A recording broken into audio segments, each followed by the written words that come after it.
Một là không có đủ vốn, hai là vì Amazon vào Trung Quốc sớm, đã nắm chắc phần lớn thị phần. Một nền tảng mới nổi, căn bản không có cách nào cạnh tranh với họ. Hơn nữa, Amazon còn có quy định bất thành văn mang tính độc quyền. Đó là một khi đã ký hợp đồng với Amazon, nếu bị phát hiện công ty của bạn hợp tác với các thương mại điện tử khác thì sẽ bị nền tảng trừng phạt. Vì vậy, mặc dù các thương gia ở Thiên Hải rất khổ sở vì vị thế mạnh của Amazon nhưng vẫn không dám hợp tác với các nền tảng khác. Như vậy, nhóm vận hành của Chu Peter rất khó triển khai việc thu hút các thương gia vào ở Thiên Hải. Trương Dịch đọc email của Chu Peter mà suy nghĩ rất nhiều. Tình huống này trước đây hắn cũng từng thấy, các doanh nghiệp siêu lớn lợi dụng vị thế chủ đạo trong ngành của mình, yêu cầu các thương gia đưa ra lựa chọn khó khăn, quả thực rất khó giải quyết. Cách giải quyết trước đây vẫn là chính quyền ra tay, mới phá vỡ được cục diện. Nhưng Amazon làm kín đáo hơn, không có bất kỳ quy định rõ ràng nào, thậm chí sẽ không có ai nói đến quy tắc này, chỉ ám chỉ với các thương gia, họ sẽ hiểu. Vì vậy, muốn dùng cái cớ này để đánh đổ một ông trùm trong ngành thương mại điện tử, căn bản là không thực tế. Nói cách khác, tập đoàn hiện đang triển khai kinh doanh thương mại điện tử nhưng lại khổ sở vì không có đủ người bán trên nền tảng để bán hàng. Nguồn hàng không đủ, khách hàng tự nhiên sẽ không đến mua hàng. Trương Dịch hơi nhếch mép. Ai nói tôi nhất định phải hợp tác với các doanh nghiệp lớn? Hắn lướt qua các phản hồi của từng lãnh đạo bên dưới email, trên mặt lộ ra nụ cười vui vẻ. Không có cũng chẳng sao, thị trường người dùng nên hạ xuống, những thứ rẻ tiền sẽ luôn có người mua đơn. Hắn nghĩ đến cách giúp huyện Linh Quỳ phát triển kinh tế. Thời gian lại trôi qua gần nửa tiếng, Trương Dịch nhìn điện thoại, cười lạnh nhạt, không phải là chết trong phòng trang điểm chứ. Chị, em thấy thôi bỏ đi, không có ý nghĩa gì. Chị cả cũng có chút mất mặt, lần này đưa Trương Dịch đến huyện để xem mắt là do một tay cô sắp xếp. Trước đó đã hứa hẹn đàng hoàng với ba mẹ, bây giờ đối phương lại xảy ra vấn đề như vậy, cô về còn không bị ba mẹ mắng cho te tua à. Quan trọng nhất là, điều này có chút không công bằng với Trương Dịch. Cô lại gọi cho chị dâu họ mấy cuộc điện thoại, kết quả chị dâu họ cũng ậm cứ kéo dài thời gian, chỉ nói, ôi, để em trai em đợi thêm chút nữa đi. Có thể chờ phụ nữ trang điểm là hạnh phúc của đàn ông. Nhưng Trương Dịch lại không cho là vậy, hắn cho rằng có thể chờ phụ nữ cởi quần áo, hoặc tự tay cởi quần áo cho phụ nữ mới là hạnh phúc mà đàn ông mong muốn nhất. Thế thì các chị nhanh lên đi, chúng em đợi cả buổi sáng rồi. Giọng điệu của chị cả cũng bắt đầu có chút không vui. Bởi vì lúc này nhìn đồng hồ, đã hơn 1 giờ rồi. Cuối cùng, sau khi chị cả thúc giục nhiều lần, chị dâu họ của chị cả mới đưa cô gái đi xem mắt đến nhà hàng. Ôi trời ơi, thật ngại quá để các anh đợi lâu. Con gái mà, trang điểm chắc chắn phải mất nhiều thời gian, đây cũng là vì tôn trọng các anh nói có đúng không? Chị dâu họ khoảng 36-7 tuổi, trên mặt trang điểm đậm, cả người mặc một bộ quần áo nhìn là biết đồ cao cấp nhái, ở những thành phố nhỏ tuyến 8-9 thì rất thời trang, phù hợp nhất để đóng giả quý bà. Vừa vào cửa, cô ta đã liên tục xin lỗi Trương Dịch và chị cả. Trương Dịch liếc nhìn cô ta, ánh mắt dừng lại ở một cô gái có biểu cảm lạnh lùng. Khuôn mặt trái xoan nhỏ nhắn đằng sau cô ta, trên đó viết mấy chữ to đùng cả thế giới nợ tôi tiền. Chết tiệt. Trương Dịch kinh ngạc thốt lên, bởi vì cô gái lạnh lùng trước mắt này anh ta vừa mới gặp cách đây không lâu. Bộ đồ bó sát màu đen này, ôm mũ bảo hiểm trong lòng, không phải là cô gái nóng này, mà hắn gặp lúc đến sao. Cô gái đi xem mắt với hắn, là cô ta. Nghe Trương Dịch nói hai chữ chết tiệt, trên mặt cô ta lộ rõ vẻ không vui, hai hàng lông mày đều nhíu lại. Người chị dâu họ bên cạnh cũng liếc nhìn Trương Dịch, thầm nghĩ, giới trẻ bây giờ đều trực tiếp như vậy sao, nghĩ gì nói nấy, thật là vội vàng. Chị cả tuy có chút không hài lòng nhưng lúc này thấy cô gái đã đến, những chuyện đó cũng tạm thời bị đè nén trong lòng. Cô ấy miễn cưỡng cười nói, đến là tốt rồi, để họ nói chuyện tử tế đi. Chị dâu họ, chúng ta ra ngoài đi dạo một lát, em thấy trung tâm thương mại gần đây cũng khá ổn. Vào lúc này, hai người họ phải rời đi, tạo không gian riêng cho hai người, cả hai đều rất ăn ý. Chị dâu họ cũng nắm tay đại tỷ, ra hiệu với cô gái, hai người nói chuyện vui vẻ nhé. Hai người vừa nói vừa rời khỏi khách sạn, để lại Trương Dịch và cô gái nóng này, ở lại. Trương Dịch thở dài trong lòng, sao lại giới thiệu cho hắn một người như thế này chứ? Hắn uống một ngụm nước, quyết định vẫn không vạch trần trước mặt người ta. Dù sao cũng là do chị dâu họ của chị cả giới thiệu, nếu làm quá khó coi thì chị cả cũng mất mặt. Thôi thì cứ tùy tiện trò chuyện với cô ta, sau đó nói không hợp là được. Ngồi đi, hắn chỉ tay vào chiếc ghế đối diện. Cô gái lạnh lùng khẽ hừ một tiếng, không nói gì mà ngồi xuống chiếc ghế đối diện. Trương Dịch giơ tay gọi nhân viên phục vụ, sau đó đưa thực đơn cho cô ta. Muốn ăn gì thì cứ gọi. Ai ngờ cô gái không xem thực đơn mà dùng đôi mắt như thể không màng thế sự nhìn chằm chằm Trương Dịch, lạnh nhạt nói, tôi thấy, anh nên xin lỗi vì hành vi vừa rồi. Trương Dịch, Cái gì? Tôi vừa làm gì sao? Không phải chỉ nói một câu chết tiệt thôi sao? Làm gì mà nghiêm trọng thế? Tôi có thực sự muốn mặt trời nuốt chửng cô không? Hơn nữa, lúc cô ta chơi trò 2+1 với người khác không phải rất phóng túng sao? Trước mặt tôi thì giả vờ lạnh lùng cái gì? Trương Dịch tỏ vẻ chế giễu, cô gái nuốt nước bọt, cứng cổ nói, khi ăn cơm, đàn ông nên chủ động kéo ghế cho phụ nữ, đó là phép lịch sự tối thiểu. Trương Dịch nhún vai, phải không? Nhưng tôi tưởng phụ nữ các cô đều thích độc lập, sợ tôi kéo ghế cho cô thì cô nói tôi phân biệt đối xử, cho rằng cô yếu đuối. Cô gái bị Trương Dịch nói cho nghẹn họng, lại tức giận hừ lạnh một tiếng, sau đó cầm thực đơn bắt đầu gọi món. Tôi muốn một phần súp lơ xanh, một phần salad trái cây và một cốc nước chanh. Nói xong, cô ta trả lại thực đơn cho nhân viên phục vụ. Trương Dịch nhướng mày, xòe tay hỏi, cô chỉ ăn những thứ này thôi sao? Cô gái cười lạnh một tiếng, đưa tay vuốt tóc mình. Sao, chẳng lẽ anh nghĩ tôi sẽ gọi những món rất đắt tiền sao? Tôi nghĩ giữa chúng ta chắc chắn có hiểu lầm gì đó. Trước tiên tôi hy vọng anh có thể hiểu rằng tôi không phải là một người phụ nữ vật chất. Vì vậy, anh đừng nghĩ rằng lần này tôi sẽ vì anh mời ăn cơm mà nhìn anh bằng con mắt khác, cũng sẽ không vì tiền của anh mà miễn cưỡng tình cảm. Trương Dịch, tôi cũng không nói là sẽ mời cô. Thấy Trương Dịch tỏ vẻ chế giễu, cô ta tiếp tục nói, như anh thấy đấy, tôi là một cô gái thích chơi mô tô. Có thể nhiều người cho rằng con gái chơi mô tô không tốt lắm. Nhưng tôi thích thế, tôi không muốn quan tâm người khác nghĩ gì, bởi vì mỗi người sống trên đời nhất định phải sống vì chính mình. Nếu cứ mãi để ý đến ánh mắt của người khác, chỉ khiến bản thân sống rất mệt mỏi mà thôi. Chỉ nghe những lời này, người không biết còn tưởng cô ta là một người phụ nữ khác biệt, có tư tưởng và hiểu biết. Thật vậy, đối với những người thực sự giàu có, họ đã chán ngấy những người đẹp rồi. Chỉ có giá trị nhan sắc cao thì không thể khiến người giàu có rung động, còn phải có đặc điểm riêng. Ví dụ như, tạo dựng một hình tượng khác biệt, như vậy mới có thể tăng giá. Trương Dịch gật đầu, mỉm cười, điểm này tôi rất ủng hộ. Cô gái ngẩng cằm lên, đúng vậy, trước tiên tôi cần anh hiểu tôi là một cô gái như thế nào, nếu anh có thể chấp nhận một người như vậy, chúng ta mới có thể tiến hành bước tiếp theo. Suy cho cùng, những người thích hợp ở bên nhau nhất định phải có 3 quan điểm chung. Trương Dịch xoa mũi, cảm thấy hơi thú vị. Mới mấy tiếng không gặp, cô ta có thể từ cô gái phóng khoáng chơi trò 2+1 lúc nãy biến thành một ngọc nữ lạnh lùng như bây giờ. Phải nói rằng, hình tượng nữ thần mô tô này được dựng lên rất tốt, hơn nữa còn khắc họa mình thành một người phụ nữ thoát tục, độc lập, ngược lại càng thu hút ánh nhìn của đàn ông, đặc biệt là những người đàn ông giàu có. Tôi rất đồng ý với những điều này và đối với những người phụ nữ thích mô tô, tôi cho rằng đều rất có đặc điểm riêng. Trương Dịch nhấp một ngụm rượu vang rồi nói. Ví dụ như cô ta đặc biệt lẳng lơ. Biểu cảm trên khuôn mặt của cô gái xe mô tô rõ ràng trở nên dịu dàng hơn nhiều nhưng trong ánh mắt vẫn có sự hờ hững xa cách. Được thôi, vậy thì chúng ta có thể chính thức giới thiệu về nhau rồi. Tôi tên là Tưởng Ngọc Đình, năm nay 24 tuổi.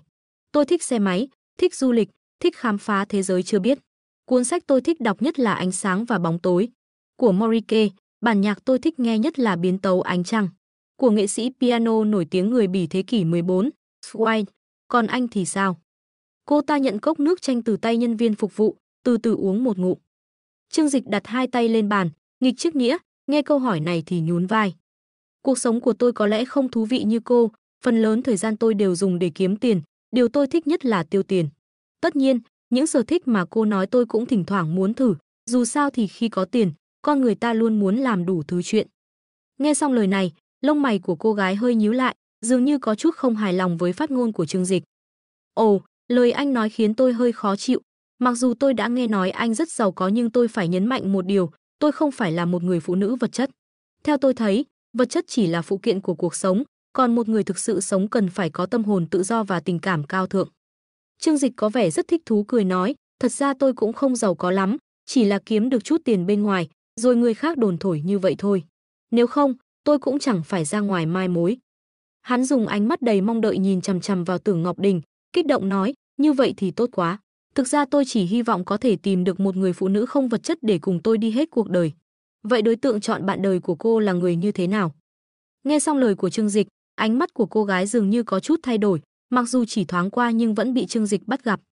Khóe miệng hắn hơi cong lên, nảy sinh chút tâm lý muốn trêu chọc. Tưởng Ngọc Đình đặt cốc xuống, nghiêng mặt nhìn dòng xe cộ đông đúc ngoài cửa sổ, để lại cho Trương Dịch một khuôn mặt nhìn thấu nhân tình thế thái. Bạn đời, tiền bạc hay gì đó không quan trọng. Tôi chỉ muốn tìm một người đàn ông bình thường, có 3 quan điểm phù hợp là được, điều kiện gia đình bình thường cũng không sao. Nụ cười trên khóe miệng Trương Dịch càng đậm hơn. Vậy có nghĩa là, Gia đình không có tiền cũng không sao sao? Hắn giả vờ rất căng thẳng hỏi. Tưởng Ngọc Đình cau mày, cô ta có chút không nắm bắt được người đàn ông trước mặt này. Khi bà chị họ giới thiệu Trương Dịch cho cô ta, bà ta đặc biệt nhấn mạnh rằng anh ta đã kiếm được rất nhiều tiền bên ngoài. Nếu không, cô ta sao lại đi mai mối với một người đàn ông nhà quê chứ? Tưởng Ngọc Đình không chắc chắn về gia sản của Trương Dịch, vì vậy cô ta quyết định tiếp tục thăm dò. Hừ, tất nhiên rồi, tiền bạc hay gì đó đối với tôi chỉ là phàm tục, có nhiều trên người thì sao chứ? Nếu tâm hồn không được an ủi thì sống hay chết cũng chẳng khác gì nhau. Nhưng con người ta vẫn phải sống, vì vậy một số đảm bảo vật chất cơ bản là điều không thể tránh khỏi. Ha ha, thế gian này thật nực cười, cô ta cười lạnh nói. Trương Dịch bừng tỉnh đại ngộ, vội vàng gật đầu, không sao, nếu chỉ là đảm bảo vật chất cơ bản thì vẫn dễ dàng đạt được. Tưởng Ngọc Đình quay đầu lại, vẻ mặt lạnh lùng nhìn Trương Dịch. Tôi nghĩ cũng vậy, anh biết đấy, tôi rất thích đường cao tốc ở thành phố Thiên Hải, mỗi khi chạy xe máy trên đó, tôi đều cảm thấy vô cùng thích thú.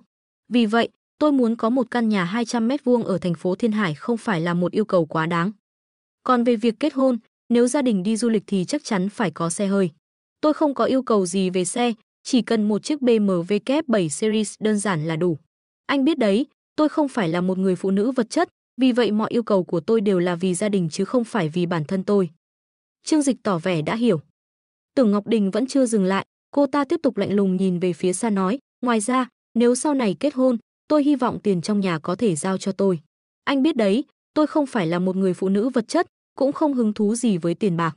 Nhưng thế giới bên ngoài quá phức tạp, tôi không thể đảm bảo rằng người bạn đời của mình sẽ không bị thế tục hấp dẫn, vì vậy, tôi cần cảm giác an toàn. Trương Dịch nghe xong, trực tiếp vỗ tay tỏ ý tán thành. Hắn gật đầu, dùng giọng điệu thán phục nói, nghe cô nói một câu, 10 năm đọc sách đều là vô ích. Tưởng Ngọc Đình cau mày, hả?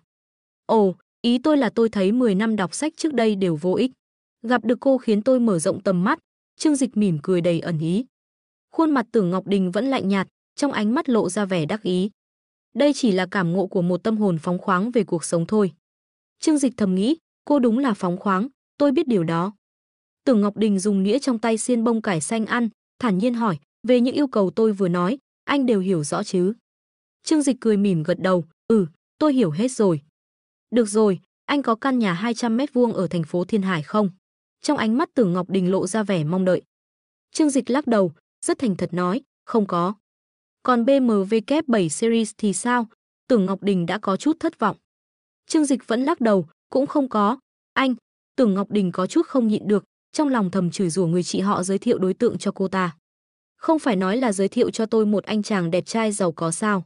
Đẹp trai thì đúng là đẹp trai nhưng ngay cả nhà và xe cũng không có, chẳng lẽ để tôi nuôi anh ta sao? Uổng công tôi vất vả giả vờ băng thanh ngọc khiết lâu như vậy. Cô ta hừ lạnh một tiếng, trực tiếp ném dao nĩa trong tay xuống bàn, sau đó khoanh tay gọi nhân viên phục vụ, gọi món. Nhân viên phục vụ cười tươi rói cầm thực đơn đi tới. Lúc này Tưởng Ngọc Đình cũng lười giả vờ nữa, vẻ băng thanh ngọc khiết trên mặt cô ta trong nháy mắt tan biến, cơ thể cũng không còn căng thẳng, bắt đầu lười biếng chống một tay lên bàn. Tôi muốn một phần bít tết Wellington, một phần trứng cá muối, một phần gan ngỗng Pháp, mở thêm một chai rượu vang đỏ Petrus. Nhân viên phục vụ ghi chép lại từng món, sau đó đi chuẩn bị. Trương Dịch cố tình tỏ ra vẻ ngạc nhiên, vừa nãy cô không phải nói. Tôi nói gì cơ? Tưởng Ngọc Đình trừng mắt nhìn Trương Dịch, rất nhanh sau đó rời mắt đi, dường như không muốn nhìn thẳng vào hắn. Vừa nãy còn không thấy đói nhưng bây giờ tôi đột nhiên thấy đói rồi. Sao nào, anh không nỡ mời tôi ăn một bữa cơm sao? Trương Dịch nhún vai, mỉm cười nói, theo nghĩa thông thường thì những thứ đó hơi đắt một chút. Tưởng Ngọc Đình nghe vậy liền trợn trắng mắt, khóe miệng lộ ra 3 phần chế giễu 7 phần khinh thường. Cô ta chỉ tay vào quần áo trên người mình, anh thấy không? Quần áo của Luca Consigli, một bộ 8.000 tệ. Còn cái này, mũ bảo hiểm của Siggi, 12.000. Quần áo, giày dép, mũ bảo hiểm trên người tôi đều là tự tôi mua, không tiêu một xu của anh. Nhưng anh lại không nỡ mời tôi ăn một bữa cơm, vậy thì dựa vào đâu mà bắt tôi phải lấy anh? Khoảng cách trước sau quá lớn, quả thực khiến người ta kinh ngạc. Nếu Trương Dịch không biết trước bộ mặt thật của cô ta, lúc này cũng sẽ vô cùng kinh ngạc. Nhưng đã có sự chuẩn bị tâm lý từ trước nên lúc này cũng không quá ngạc nhiên. Hắn chống hai tay lên bàn, cười ha hả nói, lời cô nói này có chút lỗ hổng logic. Trên người cô không có thứ nào là tôi mua nhưng trên người tôi cũng không có thứ nào là cô bỏ tiền mua. Dựa vào đâu mà ăn một bữa cơm lại bắt tôi trả tiền? Hơn nữa tôi cũng không nói nhất định phải cưới cô. Bữa cơm này chúng ta tự trả tiền, ai ăn bao nhiêu thì trả bấy nhiêu.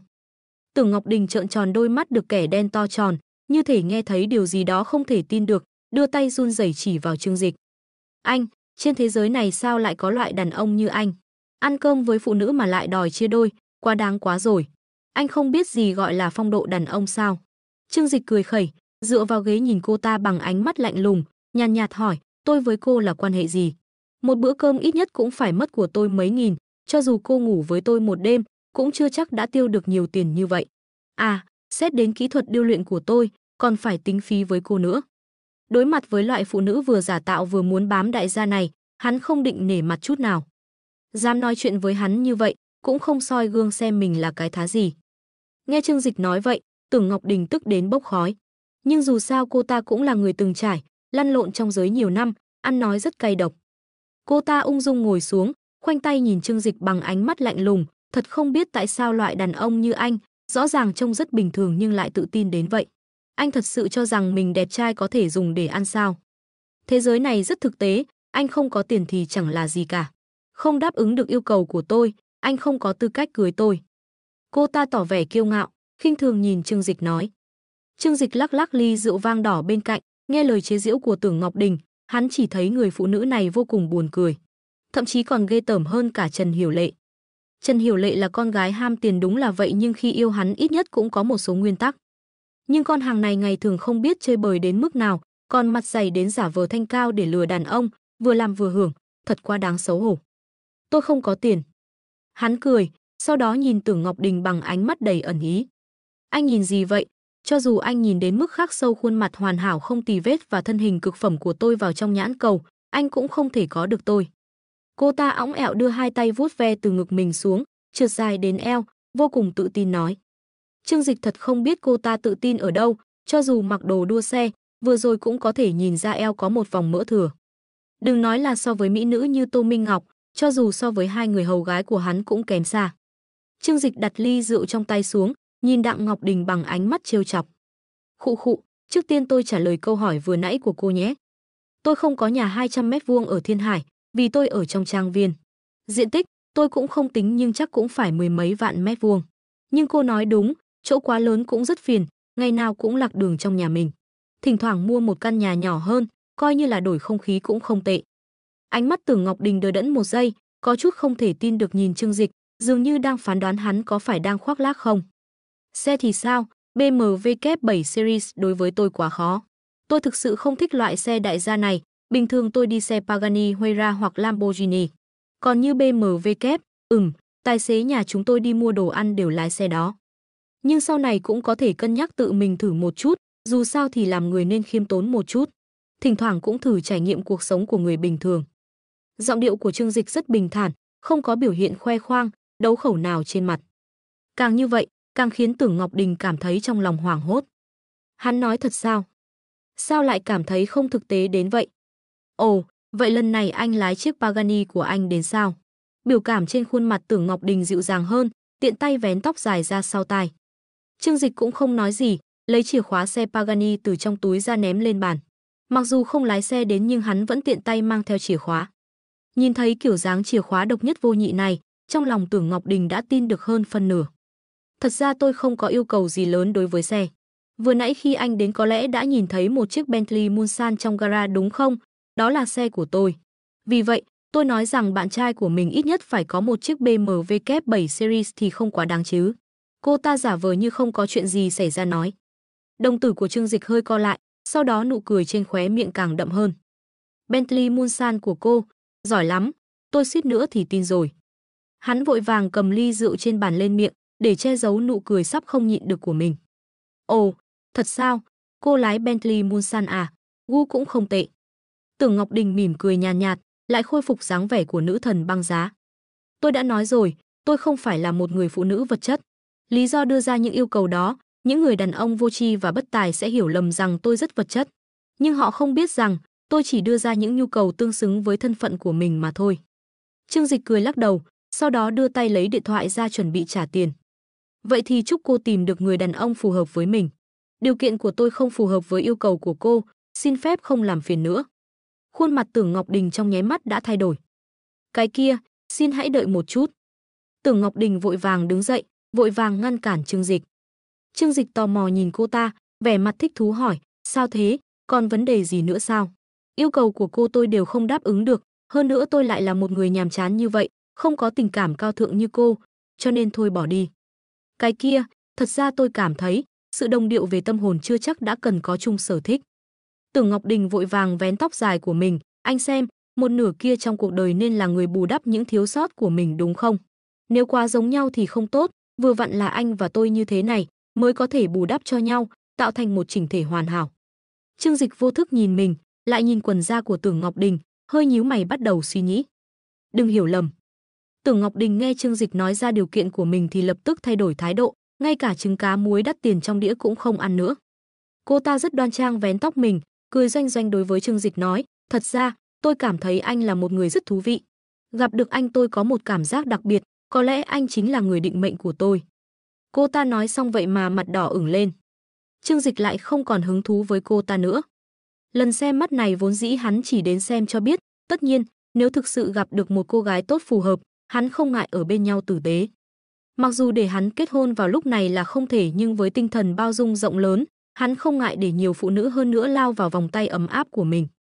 Nhưng Tưởng Ngọc Đình này khiến hắn không có chút thiện cảm nào. Vừa giả vờ vừa đứng đắn, thật khiến người ta ghét. Vậy thì cô nên đi tìm một thầy bói khác để xem bói lại đi, dù sao thì người định mệnh của tôi hẳn sẽ không phải là cô. Trương Dịch giơ tay ra hiệu với nhân viên phục vụ rằng mình muốn thanh toán. Nhìn thấy cảnh này, Tưởng Ngọc Đình có chút sốt ruột. Tên đàn ông khốn kiếp này, sao lại vô vị như vậy chứ? Bà đây đã ám chỉ rõ ràng như vậy rồi, mà hắn lại dám từ chối ý tốt của tôi. Cũng không hỏi thăm xem tôi Tưởng Ngọc Đình là ai, từ trước đến nay chỉ có tôi đá người khác thôi. Dám đá tôi, cả thành phố Linh Quỳ này không quá 3 người. Chúng ta dù sao cũng là đến xem mắt, cho dù không hài lòng thế nào, cũng nên ăn hết cơm chứ. Ít nhất đây cũng là sự tôn trọng đối với người mai mối của chúng ta. Cô ta vẫn cố gắng duy trì hình tượng đoan trang. Trương Dịch trong lòng cười lạnh không thôi, đã đến nước này rồi, cô còn giả vờ sao, ý chí và tâm lý đúng là đủ cứng. Nhưng nói đi cũng phải nói lại, phụ nữ trong ngành nghề như các cô, nếu mặt mũi quá mỏng thì cũng giống như chỗ kia quá non vậy, không chịu nổi sự trừng phạt của xã hội. Vậy thì tùy tiện ngồi một lát đi, dù sao thì bữa cơm này cô cũng phải trả một nửa. Trương Dịch chỉ vào đồ ăn trước mặt cô ta tùy tiện nói. Cô tùy tiện thì tùy tiện, dù sao hôm nay ông đây không làm oan đại đầu. Tưởng Ngọc Đình tức đến nghiến răng nghiến lợi nhưng trên mặt vẫn phải giả vờ bình tĩnh.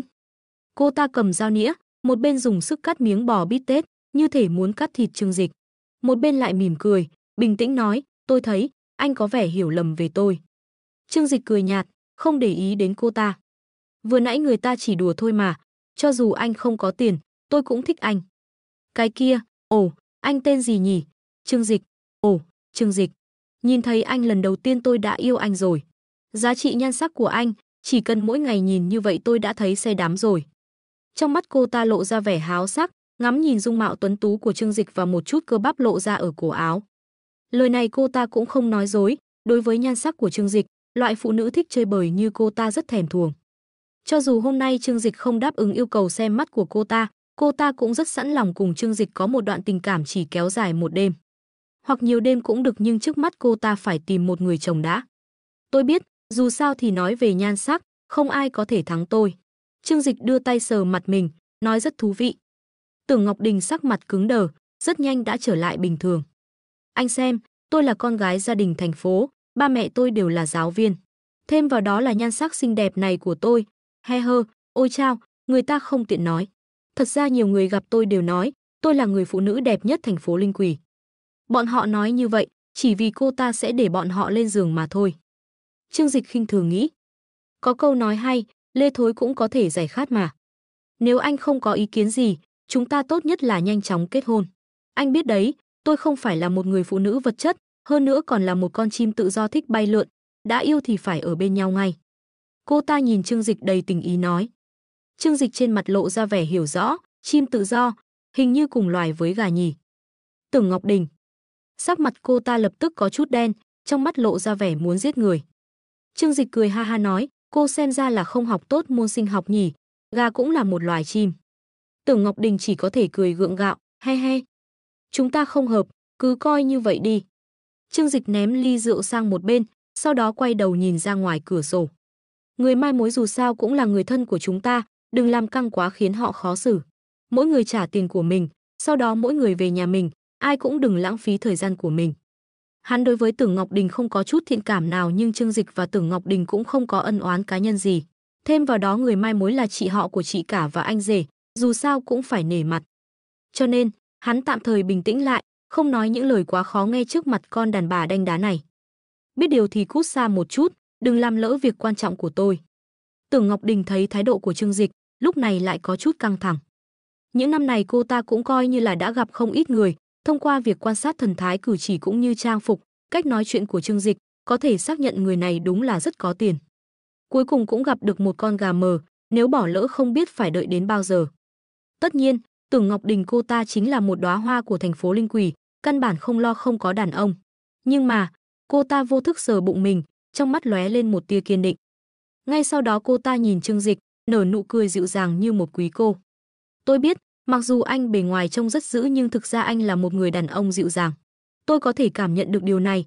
Trương Dịch, tôi hiểu, trong lòng anh rất mềm yếu. Nhất định là vì lời nói của tôi vừa nãy khiến anh tức giận, đúng không? He hơ, thật là, người ta đã nói là đùa rồi mà. Cô ta vẫy tay với Trương Dịch, vẻ mặt ôi chao, thật là không biết làm thế nào với anh. Thật ra mà nói, cho dù anh không có xe, không có nhà, không có tiền gửi ngân hàng, tôi vẫn rất thích anh. Cô ta kiên định nhìn Trương Dịch nói.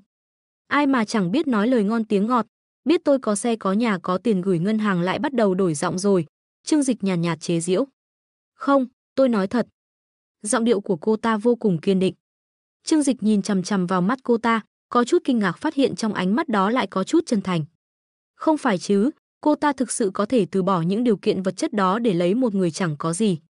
Chuyện bất thường ắt có yêu quái. Trải qua chuyện ở đèn đỏ, Trương Dịch nhìn rõ Tưởng Ngọc Đình là người như thế nào, cho nên bất kể cô ta diễn như thế nào, Trương Dịch cũng sẽ không động lòng. Tưởng Ngọc Đình mỉm cười, nụ cười mang theo ánh hào quang thần thánh. Tôi coi trọng phẩm chất của anh. Trong quá trình trò chuyện với anh, tôi có thể cảm nhận được anh cũng không phải là người bị ánh mắt thế tục làm nhiễu loạn. Ha ha, thế giới này thật buồn cười, mọi người vẫn luôn bị quan niệm đạo đức truyền thống trói buộc, vẫn luôn bị giới hạn bởi cái gọi là quan hệ huyết thống. Thực ra mục đích tồn tại của con người là để duy trì nòi giống, chứ không phải là dòng máu của một người nào đó. Cô ta động tình nhìn Trương Dịch, mặt hơi ửng hồng. Tôi tin anh là một người đàn ông khác biệt, dám phá vỡ quan niệm thế tục. Hơn nữa, nghe nói anh rất thích trẻ con. Trương Dịch nghe cô ta nói nửa ngày cũng không có gì ngạc nhiên, nhưng nghe đến lời này, lại nhìn thấy bàn tay cô ta đặt trên bụng, cuối cùng kinh ngạc đến mức suýt thì không ngậm được miệng. Được rồi, tôi đã nói là loại phụ nữ này đồng ý đi xem mắt với mình thì có vấn đề mà. Một nữ hoàng biển cả chơi bời như vậy, tuổi còn trẻ đã nghĩ đến chuyện kết hôn thì không ngoài hai lý do. Hoặc là câu được một tên nhà giàu não tàn lấy về làm bà hoàng, hoặc là đã có thai không tìm được người chịu trách nhiệm, đành phải tìm một người đàn ông thật thà để lấy. Thảo nào sau khi biết tin nhà mình có chút tiền, cô nàng tự xưng là tiểu thư quý tộc thành phố Linh Quỳ này lại nhanh chóng đồng ý đi xem mắt. Quả nhiên là, của rẻ không tốt. Ồ, Trương Dịch ở đây cũng không phải tự giễu mình. Chỉ là khi chị cả nhờ chị dâu giới thiệu đối tượng, thân phận của Trương Dịch vẫn chưa được nhiều người biết đến, đúng là chỉ có thể nói là một thanh niên nông thôn có chút tiền đồ mà thôi. Những cô gái như Tưởng Ngọc Đình, gia đình ở thành phố, bố mẹ lại là giáo viên, vẫn luôn cho rằng mình cao hơn người khác, sao có thể đồng ý đi xem mắt với Trương Dịch. Của rẻ không tốt, huống hồ lại vừa rẻ vừa mua một tặng một thì chắc chắn là hàng kém chất lượng đã hết hạn. Đã bị người ta dùng mấy trăm lần rồi, còn không sạch sẽ, ai mà thèm. Trương Dịch tức đến mức người run rẩy. Nếu chuyện này mà truyền ra ngoài, sau này Trương Dịch còn làm sao mà lăn lộn trong giới thương trường. Tổng tài của tập đoàn Thịnh Thế đường đường chính chính đi xem mắt, kết quả lại bị người ta coi là kẻ tiếp quản. Cưới em đi, đến lúc đó anh sẽ nhanh chóng có một gia đình hạnh phúc. Tưởng Ngọc Đình không nhận ra Trương Dịch đã tức đến mức sắp bốc khói, vẫn ở đó nói một cách ngon lành. Sau này em cũng không đòi hỏi anh gì, chỉ cần mỗi tháng anh mua cho em vài cái túi xách giá vài chục nghìn, rồi một quý phải đưa em đi du lịch nước ngoài một lần là được. Đúng rồi, ba mẹ em thương em nhất, nếu em lấy chồng xa, chắc chắn họ sẽ rất buồn, hu hu hu, em không nỡ đâu. Vì vậy ba mẹ em sẽ chuyển đến ở cùng chúng ta. Nhưng ba mẹ anh thì không được chuyển đến, đây là điều kiện không thể thương lượng. Bởi vì ba mẹ em đều là những trí thức có học thức, hiểu văn minh, biết vệ sinh. Nhưng ba mẹ anh nghe nói đều là nông dân ở quê, cả ngày bẩn thỉu, em không muốn sống chung với họ. Tưởng Ngọc Đình nói ra những điều kiện của mình, dường như đã đắm chìm vào thế giới của riêng mình, hoàn toàn không nhìn thấy ánh mắt của Trương Dịch. Mà Trương Dịch vốn không muốn làm lớn chuyện để giữ chút thể diện cho chị cả và chị dâu của cô ta. Nhưng bây giờ, hắn thực sự không thể chịu đựng được nữa. Chết tiệt, đồ khốn này, câm miệng cho tao. Một giọng nói lạnh lùng đột nhiên phát ra từ miệng Trương Dịch, làm Tưởng Ngọc Đình giật mình, cắt ngang dòng suy nghĩ viển vông của cô ta. Á, anh vừa nói gì? Sao anh có thể? Tưởng Ngọc Đình nghe Trương Dịch gọi cô ta là đồ khốn, tức đến mức muốn mở miệng chửi ầm lên. Nhưng Trương Dịch không thể cho cô ta cơ hội. MD, bây giờ tức nhất là ông đây được không? Con nhóc này còn mặt mũi trợn mắt lên à? Rầm. Trương Dịch đập bàn đứng dậy, tiếng động lớn làm Tưởng Ngọc Đình trực tiếp ngồi phịch xuống ghế, ngẩng đầu nhìn hắn kinh ngạc. Trương Dịch chỉ vào Tưởng Ngọc Đình, mắng ầm lên, này, cô thực sự làm mới tam quan của tôi, để tôi biết rằng trên thế giới này hóa ra lại có thể có những người phụ nữ vô liêm sỉ như vậy. Con nhóc, tôi khuyên cô nên về soi gương cho tử tế, hoặc soi xuống dưới, cậy ra xem có chảy ra cát vàng không, hay là cô ở dưới đó đính kim cương. Đã bị người ta làm cho nát bét rồi mà vẫn ở đây hét giá trên trời, bây giờ tình hình chợ đồ cũ tốt như vậy sao? Cô là cái thá gì mà dám đánh giá ba mẹ tôi, đôi tay làm việc của họ dù có bẩn thì cũng sạch sẽ.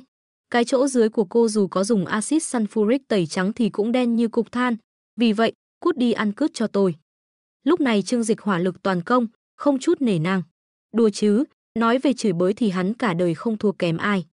Loại phụ nữ đi xem mắt kỳ quái vô liêm sỉ này thực sự đã thách thức giới hạn của hắn. Ban đầu hắn tưởng rằng loại phụ nữ này chỉ tồn tại trong tin tức hoặc những câu chuyện hài hước, nhưng hôm nay hắn lại được tận mắt chứng kiến ngoài đời thực. Lấy sự vô liêm sỉ làm vinh quang của mình, lấy danh hiệu gái làm tấm biển hiệu của mình, hai chữ, hạ tiện. Cả hội trường đột nhiên im phăng phắc. Tất cả mọi người đều dừng tay, ngơ ngác nhìn mọi chuyện đang xảy ra ở đây. Ngay cả những người phục vụ cũng ngạc nhiên không biết anh chàng đẹp trai này bị làm sao. Tưởng Ngọc Đình bị Trương Dịch mắng đến choáng váng đầu óc, mấy giây sau, cô ta mới phản ứng lại, sắc mặt lập tức từ đỏ chuyển sang tím, từ tím chuyển sang đen, sau đó phát ra một tiếng hét điên cuồng, cầm lấy ly rượu vang bên cạnh tạt thẳng vào mặt Trương Dịch. Anh vô liêm sỉ. Ngay khoảnh khắc cô ta ra tay, Trương Dịch đã nắm bắt được quỹ đạo chuyển động của cô ta, đồng thời trong đầu xuất hiện một cảm giác kỳ diệu, dường như có thể dự đoán được động tác tiếp theo của cô ta. Hắn không kịp suy nghĩ, theo bản năng cầm lấy một cái đĩa trên bàn tre trước mặt mình.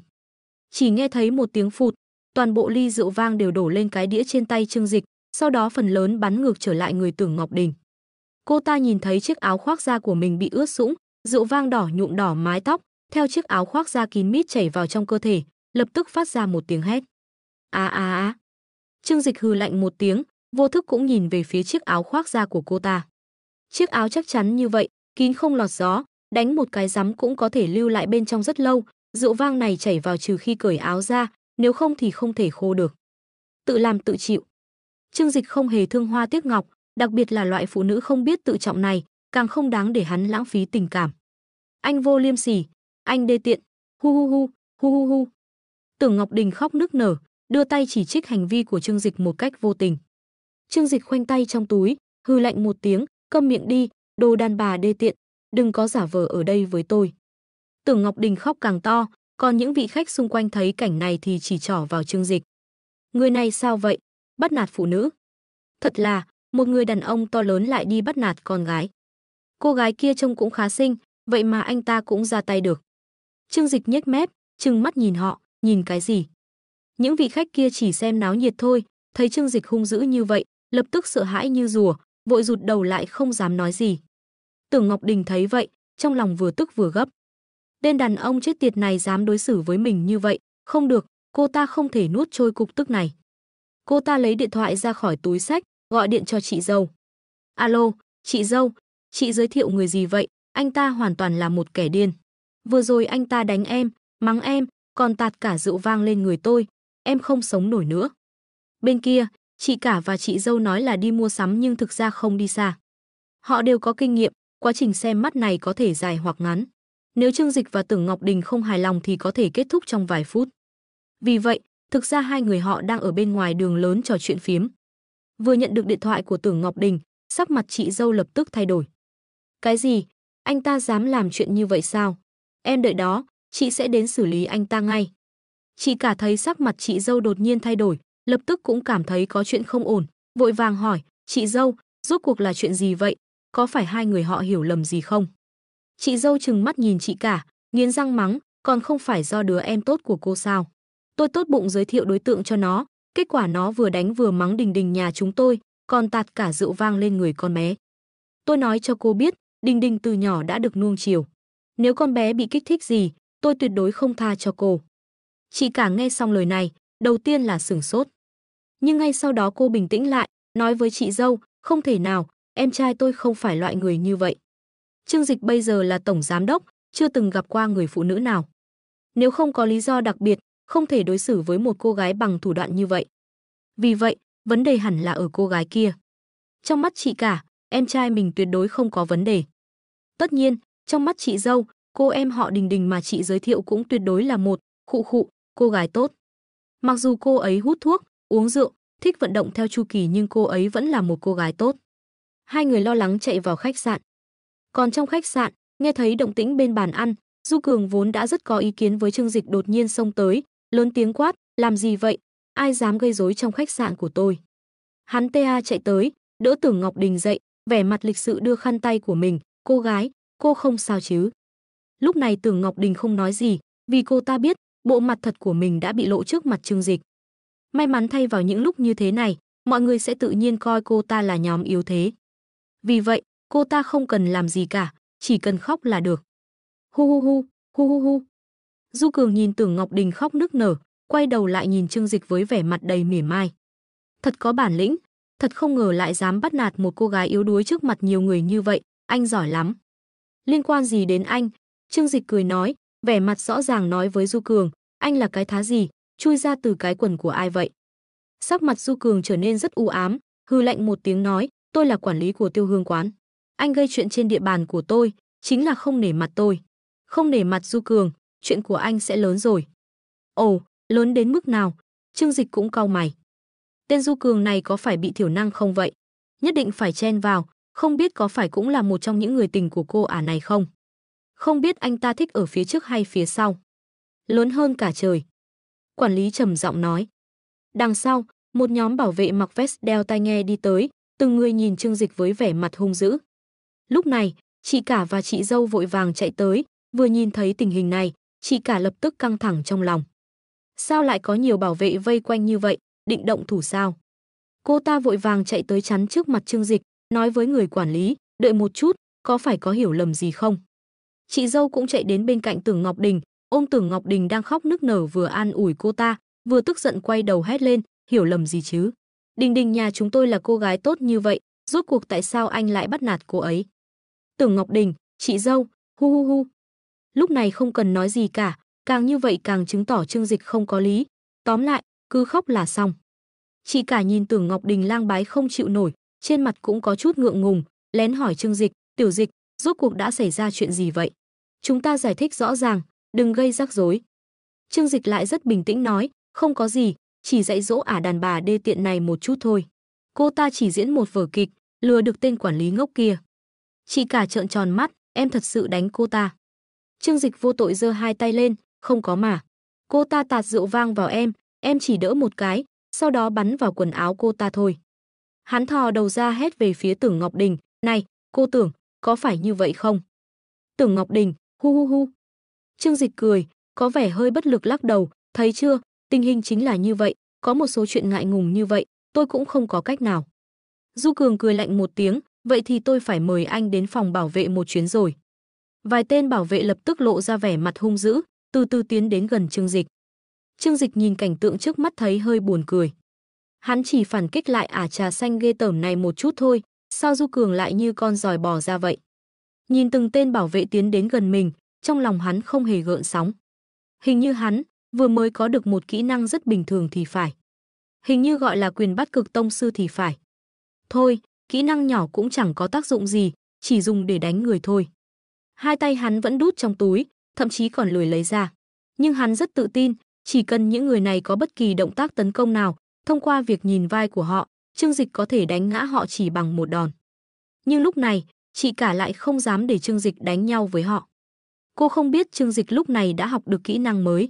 Trong mắt cô, mặc dù Trương Dịch có thân hình rất khỏe mạnh, cao lớn nhưng nếu đối mặt với 5-6 tên bảo vệ cùng lúc thì chắc chắn sẽ phải chịu thiệt. Đợi một chút, đừng kích động, chuyện này chắc chắn có hiểu lầm gì đó, chúng ta hãy nói chuyện tử tế nhé. Chị dâu họ ôm Tưởng Ngọc Đình, tức giận chỉ vào chị cả và Trương Dịch mắng, còn nói gì nữa. Bây giờ sự thật đã bày ra trước mắt, chính là em trai cô bắt nạt em họ tôi. Du Cường cũng cười lạnh hừ hừ, bằng chứng xác thực, chính là em trai cô làm. Dám gây chuyện trong khách sạn của tôi thì phải chịu hậu quả tương ứng. Từ ánh mắt của hắn, Trương Dịch nhìn thấy một tia khoái trá nham hiểm. Hắn phì, một tiếng cười khinh thường, lúc này hắn mới hiểu ra, Du Cường không phải muốn ra mặt vì Tưởng Ngọc Đình, mà là vì hắn vừa khiến Du Cường khó chịu nên muốn nhân cơ dạy dỗ hắn một trận mà thôi. Được, tôi muốn xem trình độ bảo vệ của các anh thế nào. Trương Dịch vẫy tay về phía những người đó. Chị cả rất trứ cấp, vội vàng ngăn anh lại, Tiểu Dịch, em đừng kích động. Bây giờ em là người có thân phận và địa vị gì. Lỡ có bị thương một chút thì đều là tổn thất lớn cả, chúng ta không chấp nhặt với bọn họ. Du Cường đã có chút mất kiên nhẫn, cau mày hét về phía chị cả, này, cái con đàn bà nhà quê kia. Cút sang một bên cho tao, nếu không cút thì tin hay không tao lát nữa sẽ đánh luôn cả mày. Hắn ta tiếp tục chế giễu, đúng là nhà quê không có học thức. Ăn mặc ra vẻ lắm nhưng bản chất vẫn là thứ hạ đẳng. Khuôn mặt chị cả lập tức tái mét vì tức giận nhưng để bảo vệ em trai mình, cô nghiến răng cố gắng không nổi nóng, dù sao thì đối phương đông người thế này. Nhưng cô có thể nhẫn nhịn, Trương Dịch thì không. Dám sỉ nhục chị cả trước mặt tôi, mày muốn chết. Bây giờ tao sẽ đưa mày đi gặp Diêm Vương. Trương Dịch nghiêng người thoát khỏi chị cả, tiến về phía mấy tên bảo vệ. Vài tên bảo vệ thấy tên nhóc này còn dám chủ động xông lên, lập tức không khách sáo, vung nắm đấm đập tới.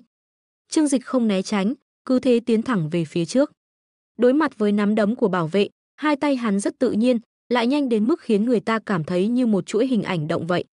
Du Cường và những người hóng hớt thậm chí còn không nhìn rõ họ giao thủ như thế nào, đột nhiên có 2 trong số 5-6 tên bảo vệ bị quét bay ra ngoài, đập thẳng vào chiếc bàn bên cạnh. Còn những người còn lại thì thảm hơn, cổ tay đều bị bẻ cong, trực tiếp chật khớp, nằm trên đất đau đớn toát mồ hôi trán, muốn kêu rên nhưng không phát ra được tiếng. Quyền Bát Cực Tông sư đã đạt đến mức độ khủng khiếp là một đấm có thể giết người. Năm xưa, tông sư Quyền Bát Cực Lý Thư Văn tùy tiện cũng có sức mạnh ngàn cân, giết người càng dễ như lấy đồ trong túi vậy. Kinh nghiệm thực chiến của Trương Dịch tuy kém Lý Thư Văn rất nhiều nhưng sự hiểu biết về quyền thuật đã thấm vào xương tủy của hắn, đối phó với những người luyện võ bình thường đều hoàn toàn áp đảo.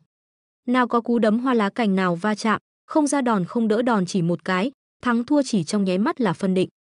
Nhưng loại chiến đấu này lại khiến người ta cảm thấy một vẻ đẹp bạo lực đến cực độ.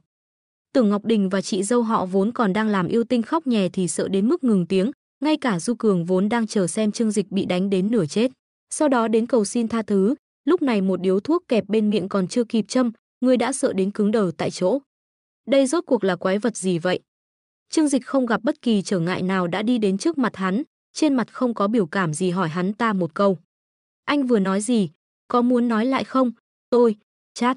Trương Dịch không cho hắn ta cơ hội mở miệng, một cái tát đã quất tới. Cái tát này trực tiếp quật ngã cơ thể nặng hơn 140 cân của Du Cường xuống đất.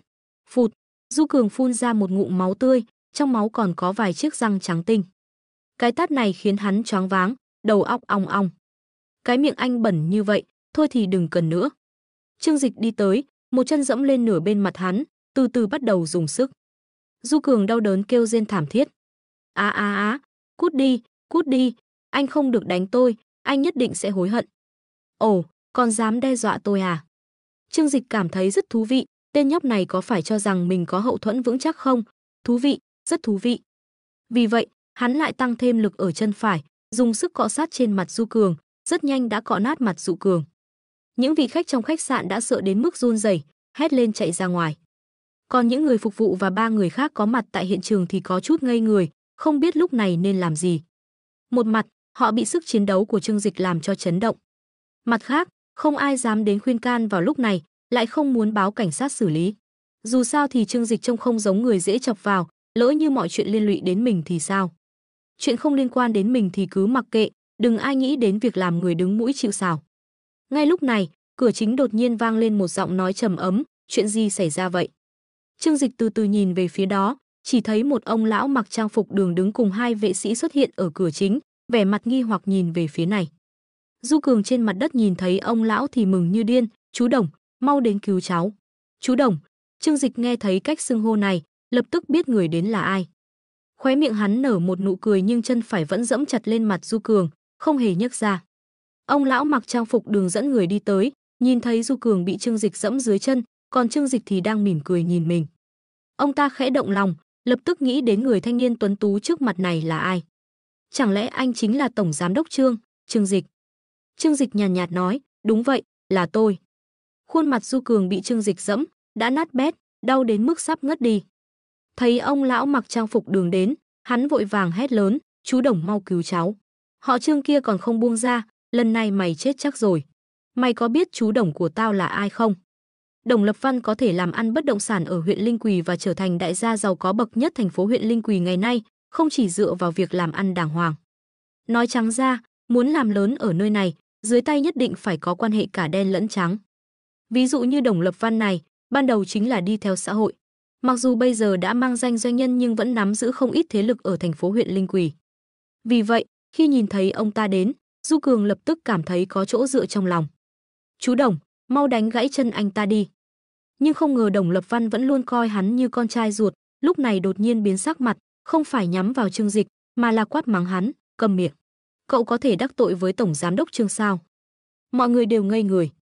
Du Cường ở huyện Linh Quỳ cũng được coi là nhân vật có máu mặt, mọi người nể mặt hắn, một là vì gia nghiệp của hắn lớn, hai là vì hắn có Đồng Lập Văn chống lưng.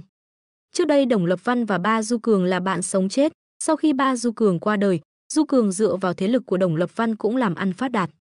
Nhưng lúc này, Đồng Lập Văn, một nhân vật lớn ở huyện Linh Quỳ, lại không giúp cháu trai mình, ngược lại còn giúp một người ngoài mắng cháu trai mình.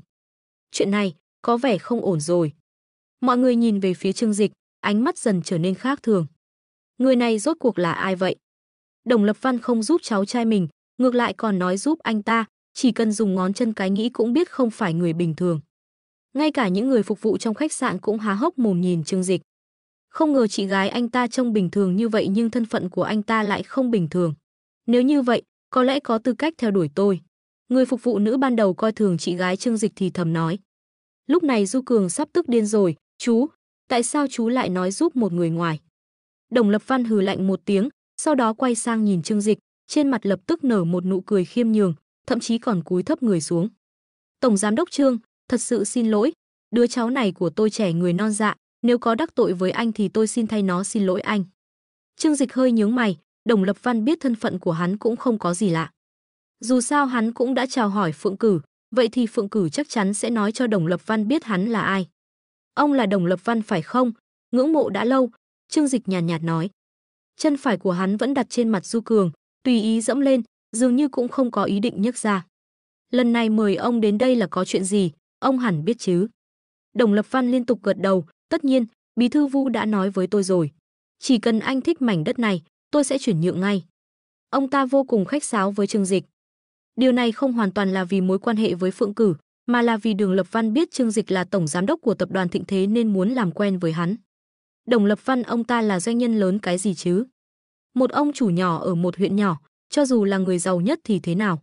So với tổng giám đốc tập đoàn Thịnh Thế hùng cứ một phương ở thành phố Thiên Hải thì chỉ là một địa chủ nhà quê không đáng kể. Du Cường trên mặt đất nghe vậy, mắt như muốn rỉ máu. Không được, chú Đồng, chú đã nói sẽ cho cháu thuê mảnh đất này. Quán Tiêu Tương là tâm huyết của cháu nói thế nào cũng không đồng ý. Đồng Lập Văn nhìn Du Cường đang tức giận đến đỏ mặt trên mặt đất, bất đắc dĩ thở dài. Ông ta và cha của Du Cường đúng là có tình bạn vào sinh ra tử nhưng cha của Du Cường đã mất nhiều năm như vậy, Đồng Lập Văn vẫn luôn chăm sóc đứa cháu trai này. Tính ra, nợ của cha Du Cường cũng đã trả hết rồi. Bây giờ ông ta muốn tiếp tục phát triển sự nghiệp của mình, tất nhiên phải dựa vào quan huyện Vu Phượng Cử. Quan trọng nhất là, nếu có thể dựa vào mối quan hệ với Trương Dịch, sự nghiệp của ông ta sau này sẽ càng thuận lợi hơn. Du Cường, mảnh đất này khi Trương Tổng đã để mắt đến, từ nay về sau chính là của anh ấy. Nếu con muốn mở khách sạn thì đổi một nơi khác đi. Trong tay chú còn những cửa hàng khác, con có thể tùy ý chọn. Mắt Du Cường trợn ngược, dùng sức nhìn chằm chằm vào Trương Dịch đang dẫm lên mình, nghiến răng nói, không được. Đây là tâm huyết của con, là khách sạn do một tay con gây dựng nên, tuyệt đối không thể nhường cho bất kỳ ai. Vị trí của Tiêu Tương quán là tốt nhất toàn huyện Linh Quỳ, những năm này dựa vào vị trí địa lý thuận lợi đã giúp hắn ta kiếm được không ít tiền. Nếu đổi cửa hàng khác, chắc chắn sẽ không có được công việc kinh doanh tốt như bây giờ. Quan trọng nhất là, nếu chuyện này truyền ra ngoài, Du Cường hắn ta cúi đầu trước người khác, lòng tự trọng của hắn ta sẽ không thể chấp nhận được. Trương Dịch cười nhạt một tiếng, nhìn Đồng Lập Văn nói, tính cách của đứa cháu trai này của ông có chút bướng bỉnh. Đồng tiên sinh, ông xem giải quyết chuyện này thế nào. Đồng Lập Văn có chút bất lực, suy nghĩ một chút, sau đó rất dứt khoát đảm bảo với Trương Dịch, Trương Tổng, anh cứ yên tâm. Mảnh đất này là của tôi nói chuyển nhượng cho anh là chuyển nhượng cho anh. Không ai có thể thay đổi được sự thật này. Hợp đồng chúng ta ký ban đầu là 20 năm, bây giờ mới chỉ qua một nửa thời gian, chú không thể cưỡng ép thu hồi đất. Du Cường gào lên khản cả giọng. Thấy hắn ta vẫn còn cố chấp, Đồng Lập Văn cũng tức giận. Ông ta hừ lạnh một tiếng, tiền vi phạm hợp đồng tôi đền cho cậu là được, số tiền này tôi vẫn đền nổi. Trương Dịch nhàn nhạt nói, sao được chứ, tiền này để tôi. Đồng Lập Văn vội vàng cười nói, không, sao có thể để Trương tổng bỏ tiền chứ. Nói về mảnh đất này, nếu anh thích thì hoàn toàn có thể tùy ý lấy đi, tôi không lấy một xu nào. Đồng Lập Văn cũng là một kẻ già đời, biết phải nói những lời xã giao như thế nào. Hơn nữa ông ta cũng biết, những ông chủ lớn như Trương Dịch sẽ không chiếm tiện nghi của ông ta, càng không muốn nợ ân tình của ông ta. Trương Dịch xua tay, làm ăn thì phải tuân theo quy tắc làm ăn. Tôi sẽ không để đối tác của mình chịu thiệt. Ha, Trương tổng quả nhiên là Trương tổng, vậy chúc chúng ta hợp tác vui vẻ. Đồng Lập Văn cười ha chìa tay ra bắt tay Trương Dịch. Thấy cảnh này, Du Cường phát ra tiếng gào thét như một con thú hoang sắp chết. Hắn ta biết, khách sạn của mình từ giờ trở đi đã xong đời rồi. Khách sạn đã chắc chắn có thể lấy được, Trương Dịch liền bỏ chân khỏi mặt Du Cường. Hắn cúi nhìn gã sắp phát điên này, trên mặt nở nụ cười sâu xa, cúi đầu hỏi, bây giờ thì nói đi, còn ai không dám động đến anh không? Khuôn mặt Du Cường đầy máu thịt, lại thêm bị Trương Dịch sỉ nhục trước mặt, tước mất chỗ dựa lớn nhất của hắn ta, lúc này khiến hắn ta vừa tức giận vừa tuyệt vọng. Thế mà lại gào lên, đứng bật dậy, đấm thẳng vào mặt trái của Trương Dịch. Đồ khốn, mày chết đi cho tao. Trương Dịch hừ lạnh một tiếng, tay trái khẽ vung, cả người hắn ta liền ngã về phía trước, ngã sõng xoài. Đồng Lập Văn lập tức tức giận nói, không biết lớn nhỏ, còn không mau kéo nó ra ngoài cho tôi. Hai vệ sĩ phía sau lập tức đi tới, kéo Du Cường đang gào thét tức giận ra khỏi khách sạn như kéo một con chó chết. Trương tổng, từ giờ trở đi khách sạn này là của anh, Đồng Lập Văn cung kính nói với Trương Dịch. Trương Dịch cười nói, cảm ơn ông đã nhường lại. Hai người nói chuyện hòa hợp, khiến tất cả mọi người xung quanh đều ngây người. Chị cả của Trương Dịch còn đỡ, vì thời gian này cô ấy đã thấy được năng lực của em trai mình lớn đến mức nào. Nhưng thấy chỉ trong vài giờ, hắn đã lấy được khách sạn tốt nhất toàn huyện Linh Quỷ, cô ấy vẫn có chút cảm giác như đang mơ. Ngẩng đầu nhìn xung quanh, thấy môi trường tao nhã, đưa tay sờ khăn ăn bằng lụa. Từ nay về sau khách sạn này sẽ do mình quản lý, chị cả có một khoảnh khắc cảm thấy không thực tế lắm. Còn những nhân viên phục vụ và bảo vệ trong khách sạn thì càng ngượng ngùng hơn. Bây giờ sao lại đột nhiên đổi chủ? Vậy sau này họ phải làm việc cho bà thôn quê này sao? Tình hình nhất thời có chút hỗn loạn, họ cũng không biết phải làm gì. Mà người choáng váng và không thể chấp nhận nhất chính là chị dâu họ và Tưởng Ngọc Đình. Hai người họ đều không phải người trấn Trương gia nên không biết rõ thân phận của Trương Dịch. Lúc đầu chỉ nghe đồn, biết Trương Dịch đột nhiên phát tài ở Thiên Hải. Vì vậy, họ vô thức cho rằng Trương Dịch nhiều nhất cũng chỉ là một ông chủ nhỏ có vài triệu trong tay. Nhưng nhìn cảnh này, tổng giám đốc của Tiêu Tương quán là Du Cường bị hắn đánh như chó, Đồng Lập Văn, một đại gia nổi tiếng ở huyện thành còn đến định bợ hắn. Vậy thì thân phận của Trương Dịch đáng sợ đến mức nào? Chị dâu, chị không nói với em là anh ấy lợi hại như vậy mà. Tưởng Ngọc Đình cắn môi, lúc này trong lòng toàn là hối hận. Nếu biết Trương Dịch lợi hại như vậy thì cô ta đã ngụy trang giống hơn một chút. Với diễn xuất của cô ta, bình thường đàn ông căn bản không phát hiện ra. Dù sao thì quyến rũ đàn ông, cô ta chính là chuyên gia. Chị dâu lúc này vẫn còn choáng váng. Nghe Tưởng Ngọc Đình phàn nàn, cô ta bất lực nói, chị không biết mà. Trấn Trương gia từ bao giờ lại xuất hiện một nhân vật lợi hại như vậy, chúng ta cũng mới biết lần đầu. Nhìn Tưởng Ngọc Đình vẫn còn vẻ oán trách, chị dâu cũng thấy hối hận trong lòng. Nếu cô ta biết hắn lợi hại như vậy, cô ta còn giới thiệu cho em chồng không? Người khác không biết, cô ta còn không biết em chồng mình là người thế nào sao? 2 năm nay ở bên ngoài ăn chơi đến điên rồi. Nếu không phải nể mặt ba mẹ chồng, cô ta mới không lo chuyện phiền phức này. Đồng Lập Văn và Trương Dịch hàn huyên vài câu, thấy bên cạnh còn có chị dâu họ và Tưởng Ngọc Đình, ông ta lập tức nhận ra Trương Dịch còn có chuyện khác cần xử lý. Vì vậy, ông ta cười nói, vì mọi chuyện đã giải quyết xong, tôi xin phép không làm phiền nữa. Trương tổng, khi nào anh rảnh, chúng ta ký hợp đồng bất cứ lúc nào. Nhưng từ bây giờ, tôi có thể tuyên bố, khách sạn này chính thức thuộc về anh. Câu nói này coi như đã đóng hòm định án, khiến những nhân viên khách sạn còn đang quan sát hoàn toàn chết tâm. Từ giờ trở đi, họ chính thức đổi chủ. Được, ông đi thong thả. Trương Dịch gật đầu cười nhạt. Đồng Lập Văn dẫn theo mấy tên đàn em rời đi. Bên trong khách sạn vẫn còn bầu không khí kỳ lạ, không một ai nói chuyện. Sự thay đổi nhanh chóng như vậy, người bình thường thực sự khó có thể phản ứng kịp. Người đầu tiên lấy lại tinh thần không phải ai khác, chính là Tưởng Ngọc Đình. Cô ta vuốt tóc mình đứng dậy, mỉm cười nói với Trương Dịch, không ngờ anh lại là một người đàn ông thú vị như vậy. Em nghĩ em đã hoàn toàn bị anh chinh phục rồi. Ồ, vừa nãy em nói với anh những chuyện đó đều là đùa thôi. Nhà em cứ ép em lấy chồng nên em mới giả vờ đã có thai các thứ, vốn định để anh từ chối em. Trong mắt cô ta thoáng qua một tia ngượng ngùng, nhưng bây giờ, em đổi ý rồi. Đúng vậy, cô ta đổi ý rồi. Ban đầu là muốn tìm một thằng ngốc để chăm sóc cô ta và đứa trẻ. Nhưng bây giờ thấy điều kiện của Trương Dịch tốt như vậy, cô ta quyết định nhẫn tâm phá bỏ đứa trẻ. Còn về việc bác sĩ đã cảnh báo cô ta, phá thai nhiều lần, nếu làm thêm một lần nữa có thể sau này không thể sinh con được, cô ta mới không sợ. Cùng lắm thì sau này tìm một bà mẹ đẻ thuê. Chị dâu cũng đứng dậy, giúp cô ta nói đỡ, ôi, tôi nói sao hai người lại có mâu thuẫn chứ. Cô ta dùng ngón tay khẽ cốc vào đầu Tưởng Ngọc Đình, giả vờ tức giận nói, em đó, chị đã bảo em thế nào. Rõ ràng là một tiểu thư khuê các hiểu lễ nghĩa, không thể vì không muốn kết hôn mà giả vờ làm thiếu nữ hư hỏng được. Chị cả ở bên cạnh cau mày nhìn. Vừa nãy hai người rốt cuộc là có chuyện gì vậy? Cô ấy rất quan tâm đến chuyện hôn sự của em trai mình, nếu Tưởng Ngọc Đình này có vấn đề gì, cô ấy tuyệt đối sẽ không đồng ý để người phụ nữ này ở bên cạnh em trai mình, ngay cả làm vợ lẽ cũng không được. Tưởng Ngọc Đình nhìn chị cả, mắt sáng lên, thân mật gọi, chị ơi, không có chuyện gì đâu. Đều tại em trẻ người non dạ nên vừa nãy mới chọc anh ấy tức giận. Chị giúp em khuyên anh ấy, để anh ấy đừng giận em nữa được không? Trương Dịch cảm thấy tam quan của mình cũng thay đổi không ít. Hóa ra người ta có thể không biết xấu hổ đến mức này. Đáng tiếc là lúc này hắn không muốn lãng phí thời gian với người phụ nữ này nữa. Đừng giả vờ với tôi, đến giờ này rồi mà cô còn không nói thật. Tưởng Ngọc Đình cố tình làm ra vẻ đáng yêu, chu môi, ôi, ghét quá, anh nói gì vậy? Tôi nói, hôm nay tôi thấy cô bị hai người đàn ông trên xe máy chửi rủa, cô nói xem tôi thấy gì nào. Trương Dịch cười lạnh nói. Nghe xong lời này, sắc mặt chị cả lập tức trở nên vô cùng khó coi, giống như vừa ăn phải ruồi chết, buồn nôn. Cái gì? Tiểu Dịch, rốt cuộc là chuyện gì vậy? Còn bản thân Tưởng Ngọc Đình cũng nhớ ra, hôm qua cô ta cùng mấy người bạn đi chơi đến tận trưa hôm nay.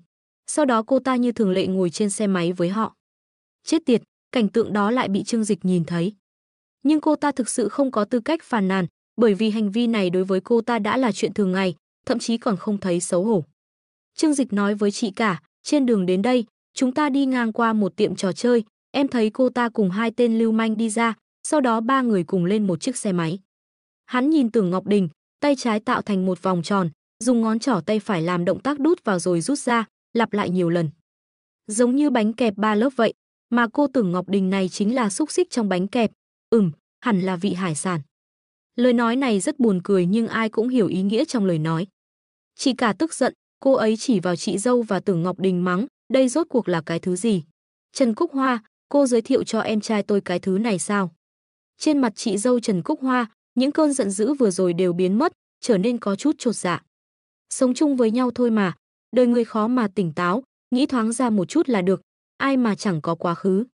Đến nước này rồi mà chị dâu họ Trần vẫn còn nói những lời không đau không ngứa như vậy, nghe Trương Dịch cười lạnh liên tục. Chị cả cũng tức giận lắm, vốn tưởng chị ta là chị dâu của Lưu Khải, cũng coi như là họ hàng, sẽ không hại em trai mình. Nhưng không ngờ, chị ta lại giới thiệu cho Trương Dịch một loại hàng như vậy. Nếu không phải Trương Dịch tình cờ phát hiện ra bộ mặt thật của Tưởng Ngọc Đình, sau này nếu đưa về làng, chẳng phải nhà họ Trương sẽ trở thành trò cười sao? Được lắm, cô giỏi lắm, sau này tìm cho con trai cô một đứa như vậy. Chị dâu họ cũng tự biết mình có lỗi, chỉ có thể cúi đầu nói, lần này coi như tôi sai nhưng điều kiện của Đình Đình thực sự không tệ. Nếu biết em trai cô có bản lĩnh như vậy, tôi cũng không giới thiệu cho anh ấy. Tưởng Ngọc Đình sốt ruột, trừng mắt nhìn chị dâu họ nói, chị nói gì vậy? Tôi có gì không tốt, tôi có gì không tốt. Cô ta cũng biết lúc này không còn gì để cứu vãn, dứt khoát xé rách mặt mũi, chỉ vào Trương Dịch mắng, đàn ông như anh tôi còn chẳng thèm để mắt. Hừ, những người bạn của tôi sẽ không như vậy, họ rất độ lượng, bạn gái ở bên ngoài chơi thế nào cũng không quan tâm. Còn loại cổ hủ như anh, cả đời này cũng không tìm được người phụ nữ tốt. Loại phát ngôn tam quan bất chính này khiến Trương Dịch bật cười. Đúng là rác rưởi thì nên ở trong đống rác. Còn nói người ta độ lượng, họ chỉ coi cô là RBQ thôi, chơi chán thì chơi chán, cô thực sự nghĩ họ sẽ kết hôn với loại phụ nữ như cô sao? Cút ngay cho tôi. Hắn nhìn Tưởng Ngọc Đình với vẻ mặt ghê tởm nói. Tưởng Ngọc Đình tức giận dậm chân, hét lên, anh chờ đấy. Nói xong, cô ta tức giận chạy ra ngoài. Đừng quên lái chiếc Bentley Mulsanne của cô. Trương Dịch hét lên từ phía sau. Không cần anh nói nhiều, xe của tôi thì tôi đương nhiên sẽ lái, Tưởng Ngọc Đình hung dữ nói. Ồ, vậy sao? Trương Dịch nở nụ cười chế giễu, sau đó từ từ rút chìa khóa xe ra khỏi túi. Hay là tôi cho cô mượn chìa khóa nhé? Nhìn thấy chìa khóa xe này, lại nhìn vẻ mặt chế giễu của Trương Dịch, Tưởng Ngọc Đình tức giận và xấu hổ. Hóa ra chủ nhân của chiếc Bentley Mulsanne mà cô ta nhìn thấy chính là Trương Dịch. Cô ta còn không biết xấu hổ nói chiếc xe đó là của mình, mà lúc đó sắc mặt của Trương Dịch rất kỳ lạ, cô ta lại không phát hiện ra. Anh, cô ta đau khổ chỉ vào Trương Dịch, khóc lóc mắng, anh căn bản không phải là đàn ông. Thật không ngờ lại so đo với phụ nữ, tôi sẽ khiến anh hối hận. Nói xong, cô ta dậm chân, tức giận bỏ chạy. Phụ nữ, bất kể lúc nào cũng sẽ không thấy mình có lỗi, huống chi là loại đàn bà như vậy. Trương Dịch hừ lạnh một tiếng, cũng không muốn dây dưa nhiều với loại phụ nữ này. Chị cả mặt lạnh như tiền, lạnh lùng đi đến trước mặt chị dâu, chỉ tay về phía cửa lớn nói, cô cũng mau cút ra ngoài cho tôi. Từ nay về sau đừng có qua lại với nhà chúng tôi nữa. Chị dâu họ không chịu nổi, bị người ta nói thẳng mặt như vậy thì chắc chắn là khó chịu. Dựa vào đâu chứ, nhà hàng này chẳng lẽ là nhà các người mở à? Nói xong câu này, cô ta đột nhiên nhận ra những nhân viên khách sạn xung quanh đều nhìn cô ta bằng ánh mắt kỳ lạ. Lúc này, cô ta mới nhớ ra, khách sạn vừa mới bị Trương Dịch mua lại. Tôi đi đây. Chị dâu họ hối hận vô cùng, không nên giới thiệu Tưởng Ngọc Đình cho Trương Dịch. Nhìn dáng vẻ hào nhoáng của Trương Dịch bây giờ, không biết là ông chủ lớn lợi hại đến mức nào. Nếu không phải vì chuyện này, sau này nếu có việc gì cần thì còn có thể nhờ người ta giúp đỡ. Nhưng bây giờ, thôi. Đợi tiễn những vị khách không mời mà đến đi, trong khách sạn chỉ còn lại chị em Trương Dịch và những nhân viên bối rối. Họ đứng xa xa, cứ nhìn Trương Dịch và chị cả của hắn. Việc đột nhiên đổi chủ khiến họ không biết phải làm sao. Lúc này, một người phụ nữ tháo vát, tóc búi cao, hơn 30 tuổi đột nhiên bước nhanh tới. Cô ta tươi cười đứng trước mặt Trương Dịch và chị cả, cúi đầu thật sâu nói, chào Tổng Giám đốc Trương, tôi là Phó Giám đốc khách sạn chúng ta, Trần Lệ Hoa. Chào mừng lãnh đạo đến khách sạn thị sát công tác. Nói xong, cô ta nhìn những nhân viên kia, đứng ngây ra đó làm gì, còn không vỗ tay. Mọi người thấy Phó Giám đốc đã dẫn đầu, lúc này mới phản ứng lại, tiếng vỗ tay lập tức vang lên như sấm. Trương Dịch đánh giá Trần Lệ Hoa, cô ta mặc một bộ vest chỉnh tề, tuy không cao nhưng dáng người thẳng tắp, biểu cảm điềm đạm với nụ cười chuyên nghiệp. Chỉ nhìn thoáng qua, có thể hiểu rằng đây là một nhân tài quản lý rất chuyên nghiệp. Cô là Phó Giám đốc khách sạn phải không? Tốt lắm, vậy thì từ nay về sau khách sạn này vẫn phải làm phiền cô tận tâm, giúp chị tôi quản lý. Trương Dịch nói, đưa tay kéo tay Trương Tư Viên để cô ta ra phía trước. Trần Lệ Hoa nở nụ cười rạng rỡ với Trương Tư Viên, chào chị, tôi là Trần Lệ Hoa. Chưa xin phép chị cho biết chị nên xưng hô thế nào. Lúc này Trương Tư Viên cũng có chút căng thẳng. Cái này, vốn dĩ nói là đến xem khách sạn thôi mà, không nói là hôm nay sẽ mua lại à, cô ấy còn chưa chuẩn bị xong. Tôi tên Trương Tư Viện, chào cô ấy vẫn lịch sự chào hỏi. Không đợi Trương Dịch ra lệnh, Trần Lệ Hoa đã sắp xếp cho các nhân viên trong khách sạn. Đứng ngây ra đó làm gì, bây giờ lập tức thông báo cho tất cả nhân viên trong khách sạn chúng ta, lập tức đến tiền sảnh. Tạm thời ngừng kinh doanh, để mọi người chào đón ông chủ mới. Trần Lệ Hoa làm việc ở khách sạn nhiều năm, địa vị chỉ sau Tổng Giám đốc Du Cường trước đây. Nhưng nói đến quản lý khách sạn, thực ra cô ta mới là người chuyên nghiệp nhất. Tiêu Tương quán có thể có được ngày hôm nay, hoàn toàn là nhờ cô ta vận hành. Những người dưới quyền cũng dần dần tỉnh táo lại, theo lệnh của Trần Lệ Hoa đi gọi người. Lúc này, chị cả lén kéo tay áo Trương Dịch. Tiểu Dịch à, như vậy có phải hơi nhanh quá không? Chị còn chưa chuẩn bị xong. Trương Dịch cười, không sao đâu, chị cả, những gì Du Cường có thể làm được, chị chắc chắn cũng có thể làm được. Chị xem Trần Lệ Hoa này, khả năng ứng biến của cô ta rất tốt. Sau này chị cứ dùng cô ta để quản lý khách sạn. Tất nhiên, ban đầu có thể dựa vào cô ta. Nhưng để tránh bị coi thường, sau này chị cũng phải tự học thêm kiến thức quản lý, như vậy mới không bị người khác đoạt mấy khách sạn. Trương Dịch dùng kinh nghiệm của mình nhắc nhở chị cả. Dù sao Trương Tư Viện cũng không có kinh nghiệm quản lý khách sạn lớn, người ta làm gì mà chị không hiểu thì cuối cùng bị người ta moi hết cả gia sản cũng là chuyện bình thường. Chị cả hít một hơi thật sâu, đã mua khách sạn rồi thì chỉ còn cách cố gắng thôi. Ánh mắt cô ấy trở nên kiên định, đây là khách sạn do em trai mình mua, sau này mình nhất định phải quản lý thật tốt. Trương Dịch không lo lắng cho chị cả. Một là vì giá cả ở huyện Linh Quỳ này khá thấp, cho dù khách sạn có lỗ thì cũng không lỗ được bao nhiêu tiền. Hai là, Trương Tư Viện thực ra là một người phụ nữ rất có ý tưởng. Hồi đó nếu không phải vì lý do gia đình mà không thể tiếp tục học thì bây giờ cô ta cũng là một nữ cường nhân ở thành phố. Vì vậy, Trương Dịch đã cho cô ấy một nền tảng để phát huy năng lực của mình, tin rằng chị cả sẽ không làm hắn thất vọng. Rất nhanh, Trần Lệ Hoa đã gọi tất cả mọi người trong khách sạn đến. Từ nhân viên phục vụ, cô lao công đến bảo vệ và hậu cần, trong khách sạn rộng lớn có tổng cộng 45 nhân viên. Ở một nơi như huyện Linh Quỳ, số lượng nhân viên như vậy là rất lớn. Tổng giám đốc Trương, 48 nhân viên của Tiêu Tương quán chúng tôi đã có mặt đầy đủ, xin ngài chỉ thị. Trần Lệ Hoa đứng bên cạnh, tươi cười nói với Trương Dịch và Trương Tư Viện. Trương Dịch nhìn những người này, trên khuôn mặt của tất cả mọi người đều hiện rõ sự bối rối. Ai gặp phải chuyện như vậy cũng sẽ hoảng sợ. Tiêu Tương quán vốn dĩ kinh doanh tốt, họ có một khoản thu nhập ổn định và đàng hoàng. Nhưng bây giờ sau khi đổi chủ, khách sạn có thể duy trì mức đãi ngộ như trước hay không thì không ai biết được. Trương Dịch nhìn những nhân viên này, giọng nói to và rõ ràng, Tiêu Tương quán từ nay về sau là sản nghiệp của tôi. Ở đây, có nhiều người không biết tôi là ai, tiện thể tôi sẽ nói cho các bạn biết. Hắn dừng lại một chút, để những nhân viên kia có thời gian dựng tai lên nghe. Quả nhiên, nhiều người nhìn nhau, trong ánh mắt trao đổi rất nhiều nghi vấn. Huyện của chúng ta có nhân vật này sao? Không nghe nói đến. Không biết nhưng nhìn Đường lão bản khách sáo với anh ta như vậy, chắc chắn là một nhân vật lợi hại. Dừng lại 2 giây, Trương Dịch từ từ nói, tôi tên là Trương Dịch, nhà ở trấn Trương Gia. Tôi còn có một thân phận nữa, là tổng giám đốc của tập đoàn Thịnh Thế ở thành phố Thiên Hải. Chắc các bạn cũng biết tập đoàn Thịnh Thế chứ? Hắn cười hỏi. Nghe xong lời này, tất cả mọi người bên dưới lập tức xôn xao. Không phải chứ, tổng giám đốc của tập đoàn Thịnh Thế. Trời ơi, tập đoàn tài chính lớn nhất thành phố Thiên Hải, tập đoàn siêu cấp trị giá hơn 1.000 tỷ. Đây chính là tổng giám đốc của tập đoàn đó. Thật hay giả vậy, hơi không dám tin, một nhân vật lợi hại như vậy lại trở thành ông chủ của chúng ta. Nhiều nhân viên không dám tin lời của Trương Dịch. Tập đoàn Thịnh Thế lợi hại đến mức nào, tổng giám đốc của tập đoàn đó lại chạy đến huyện Linh Quỳ nhỏ bé này, mua một khách sạn. Đừng nói đến nhân viên bình thường, ngay cả Trần Lệ Hoa cũng bị dọa cho một phen. Bản thân cô ta chính là người mà Du Cường đã mời từ thành phố Thiên Hải về, cô ta hiểu rõ hơn những nhân viên này về sức ảnh hưởng của tập đoàn Thịnh Thế.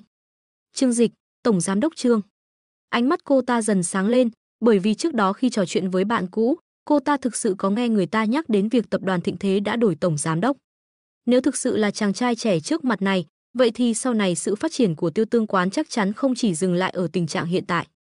Cô ta cảm thấy, cơ hội lớn nhất trong cuộc đời mình sắp đến rồi. Xuyệt. Đối mặt với những nhân viên đang bàn tán xôn xao, Trương Dịch làm động tác im lặng. Quả nhiên, mọi người ngoan ngoãn ngậm miệng, sau đó dùng ánh mắt phức tạp tiếp tục nhìn Trương Dịch. Trong ánh mắt đó, mặc dù có chút nghi ngờ nhưng nhiều hơn là sự ngạc nhiên và mong đợi. Các bạn không cần nghi ngờ về thân phận của tôi, không ai dám mạo danh tổng giám đốc của tập đoàn Thịnh Thế. Hắn mỉm cười. Hôm nay gọi mọi người đến, cũng chỉ là để làm quen. Bỗng dưng tiếp quản khách sạn rất bất ngờ, tôi cũng chỉ nhất thời hứng khởi, ha ha. Khách sạn vẫn sẽ kinh doanh theo mô hình trước đây, sẽ không có bất kỳ thay đổi nào về tiền lương và chế độ đãi ngộ. Về điểm này, sẽ do giám đốc Trần Lệ Hoa phụ trách. Mọi người nghe xong lời này đều thở phào nhẹ nhõm. Sợ nhất là bạn đột nhiên đến một ông chủ mới, sau đó ở đâu cũng cải cách, rồi ảnh hưởng đến lợi ích của mọi người. Trần Lệ Hoa vội vàng nói, vâng, tổng giám đốc Trần, tôi hiểu rồi. Ngoài ra, lần này mới gặp mặt, tháng này mỗi người được thưởng thêm 1.000 tệ, coi như là quà ra mắt của tôi. Trương Dịch cười nói, oa, tổng giám đốc Trương, anh thật là tuyệt vời, em yêu anh chết mất. Cảm ơn tổng giám đốc Trương, tổng giám đốc Trương muôn năm. Một nhóm nhân viên phấn khích như được tiêm máu gà, mọi người đi làm vì cái gì, chẳng phải là vì tiền sao. Trương Dịch có nói thêm nhiều lời hay ý đẹp nữa thì mọi người cũng sẽ không thấy phấn khích, nhưng nếu lấy tiền ra, họ có thể phấn khích đến phát khóc. 1.000 tệ, đối với Trương Dịch có lẽ còn không mua nổi một cái cúc áo. Nhưng đối với những nhân viên này, đó chính là tiền lương một tuần, họ có thể không phấn khích sao? Trần Lệ Hoa dẫn đầu vỗ tay, mọi người cùng cảm ơn tổng giám đốc Trương. Mọi người cùng cúi đầu hành lễ, chân thành hô to, cảm ơn tổng giám đốc Trương. Trương Dịch mỉm cười gật đầu. Ông chủ mới nhậm chức, tạm thời chưa có uy tín gì, cũng dễ khiến lòng người không ổn định. Vì vậy, dùng tiền để tạo mối quan hệ tốt, có thể giúp chị cả quản lý dễ dàng hơn rất nhiều sau này. Chị cả, đến đây, chị cũng nói vài câu. Trương Dịch cười nhìn sang chị cả vẫn còn hữu ta bối rối bên cạnh. Đến đây, mọi người làm quen nào, đây chính là chị gái ruột của tôi, cô Trương Tư Viện, tổng giám đốc của các bạn sau này. Hắn đẩy chị cả ra trước mặt mọi người. Ánh mắt của mọi người lập tức tập trung vào Trương Tư Viện. Sống 30 mấy năm, lần gần nhất bị nhiều người chú ý như vậy vẫn là lúc kết hôn. Trương Tư Viện hít sâu một hơi, cô biết mình không thể làm Trương Dịch mất mặt. Một khách sạn lớn như vậy, trang trí xa hoa như vậy, rơi vào tay cô không thể để việc kinh doanh trở nên tệ hơn được. Xin chào mọi người, sau này rất vui được cùng mọi người làm việc, cũng hy vọng mọi người phối hợp nhiều hơn với công việc của tôi. Chị cả nói một câu đơn giản, bản thân cô là người ngoài ngành, cũng hiểu được đạo lý nói nhiều ắt sẽ sai. Mọi người vội vã vỗ tay nhiệt liệt. Quản lý Trần, sau này hãy nhờ cô giúp đỡ chị cả của tôi thật tốt. Trương Dịch nói với Trần Lệ Hoa. Trần Lệ Hoa vội vàng gật đầu, xin Tổng Giám đốc Trương yên tâm, tôi nhất định sẽ cố gắng hết sức. Trương Dịch đi tới, ghé vào tai Trần Lệ Hoa nói, chị tôi không có kinh nghiệm gì, vì vậy cô phải gánh vác nhiều hơn. Nếu cô làm tốt, sau này tôi sẽ để cô đến thành phố Thiên Hải, làm Tổng Giám đốc của khách sạn 5 sao. Đôi mắt của Trần Lệ Hoa lập tức sáng lên như bóng đèn sợi đốt 1000W. Tổng Giám đốc của khách sạn 5 sao, đó là công việc mà những người quản lý khách sạn mơ ước cả đời.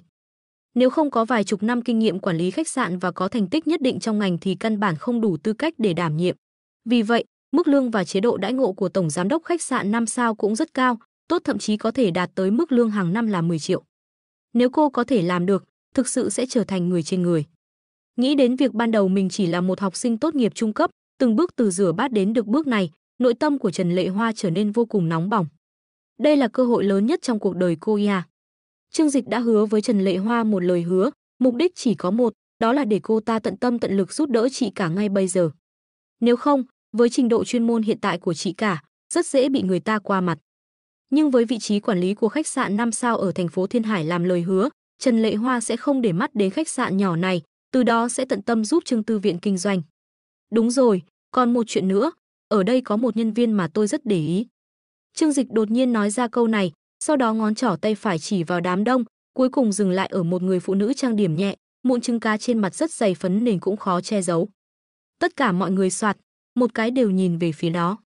Cô gái đó ngạc nhiên chỉ tay vào mình, tôi. Trời ạ, Tổng Giám đốc Trương nói để ý đến tôi. Cô gái này chính là nữ phục vụ đã tiếp đón anh chị em Trương Dịch ở cửa lúc đầu. Cô ta đã thèm khát nhan sắc của Trương Dịch từ lâu nhưng lại không coi trọng chị gái của Trương Dịch chút nào. Ban đầu nghe nói Trương Tư Viên sẽ đến làm quản lý của họ, trong lòng cô ta còn chế giễu, để một đứa nhà quê làm tổng giám đốc của khách sạn lớn, vậy thì sau này trình độ của Tiêu Tương quán còn không bằng quán ăn bình dân sao? Nhưng bây giờ bị Trương Dịch chỉ đích danh, tâm trạng của cô ta lập tức trở nên tươi sáng. Chẳng lẽ đây chính là tình yêu sét đánh trong truyền thuyết? Nghĩ đến bộ phim thần tượng Hàn Quốc mà mình thức đêm xem hàng đêm, trong lòng cô ta tràn ngập hoa đào. Đúng vậy, cốt truyện của câu chuyện hẳn là phải diễn ra như vậy. Vị tổng tài lạnh lùng, bá đạo và đẹp trai, gặp gỡ một cô gái bình thường nhưng có tấm lòng lương thiện, kết quả là yêu cô ấy đến phát điên rồi không thể kiềm chế được. Thật muốn làm một phát với anh ấy. Chưa kịp để cô ta hết xuân thì, giọng nói lạnh lùng của Trương Dịch đã truyền đến. Đuổi cô ta đi, để lại thực sự ảnh hưởng đến hình ảnh của khách sạn. Cô phục vụ đó lập tức ngây người. Hả? Trần Lệ Hoa nhìn cô phục vụ, suy nghĩ một chút liền hiểu ra, chắc chắn là cô ta vừa mới đắc tội với Trương Dịch và Trương Tư Viện. Loại chuyện này rất bi thảm, đắc tội với ông chủ mới của mình thì chắc chắn không giữ được. Phương Phương, cô đi thu dọn đồ đạc đi, hôm nay đến phòng tài chính kết toán lương tháng này, sau đó đi. Tôn Phương Phương ngơ ngác, tôi dựa vào cái gì chứ? Tôi đã làm gì sai mà phải đuổi việc tôi? Thực ra cũng không có lý do gì, chỉ là thấy phiền cô thôi, Trương Dịch mỉm cười nói. Tôn Phương Phương ngây người, cô ta chưa tốt nghiệp cấp 2 đã đi làm, cuối cùng cũng nhờ người giới thiệu mới đến được khách sạn lớn như Tiêu Tương quán. Công việc này là niềm tự hào lớn nhất của cô, để cô rời đi còn khó chịu hơn cả giết cô. Tổng Giám đốc Trương, tôi sai rồi, anh cho tôi một cơ hội nữa đi. Cô ta lập tức ngã xuống đất khóc lóc nói. Mọi ảo tưởng tốt đẹp lúc này đều tan thành mây khói, cô ta mới nhận ra rằng Trương Dịch chỉ đích danh cô ta, chính là vì trước đó thái độ của cô ta đối với chị gái của Trương Dịch quá tệ. Nếu cho cô ta một cơ hội nữa, cô ta chắc chắn sẽ không còn coi thường người khác nữa. Thấy cô ta khóc thảm thiết như vậy, Trương Dịch cũng không đành lòng. Anh ta buồn bã vẫy tay, này, cả đời tôi ghét nhất là nhìn thấy phụ nữ khóc, các người còn không mau đuổi cô ta đi. Trần Lệ Hoa ra hiệu, lập tức hai nhân viên bảo vệ cao lớn đi tới, mỗi người túm một bên tay cô ta lôi ra ngoài. Tổng Giám đốc Trần, cho tôi một cơ hội nữa đi. Cầu xin Tổng Giám đốc Trần, giọng nói của Tôn Phương Phương đầy tuyệt vọng. Những nhân viên phục vụ còn lại cảm thấy lạnh sống lưng. Thực ra lúc Trương Dịch và chị cả bước vào, có mấy người đã lén cười nhạo cách ăn mặc của cô ấy. Nhưng Tôn Phương Phương thảm nhất, vì cô ta là người tiếp đón hai người. Có ví dụ của Tôn Phương Phương ở trước, những người khác cũng học theo, trong lòng tự nhủ, sau này nhất định phải ngoan ngoãn nghe lời tổng giám đốc. Trương Dịch sắp xếp xong chuyện nhân viên trong khách sạn, những việc khác không còn gì phải lo lắng nữa. Tiêu Tương quán ở vị trí đặc biệt tốt tại huyện Linh Quỳ, khách sạn cũng đã có sẵn, nhân viên và trang trí đều là tốt nhất toàn huyện. Sau này giao cho chị cả, để Trần Lệ Hoa phụ tá cô ấy kinh doanh là được. Được rồi, bây giờ chúng ta chính thức bắt đầu kinh doanh thôi. Nhưng sau này phải đổi tên mới được. Gọi là Thượng Vân Các đi. Trương Dịch nói với Trần Lệ Hoa. Sau này dùng chứng minh thư của chị cả tôi để làm lại giấy phép kinh doanh và đăng ký thương mại, thuế. Những việc này giao cho cô.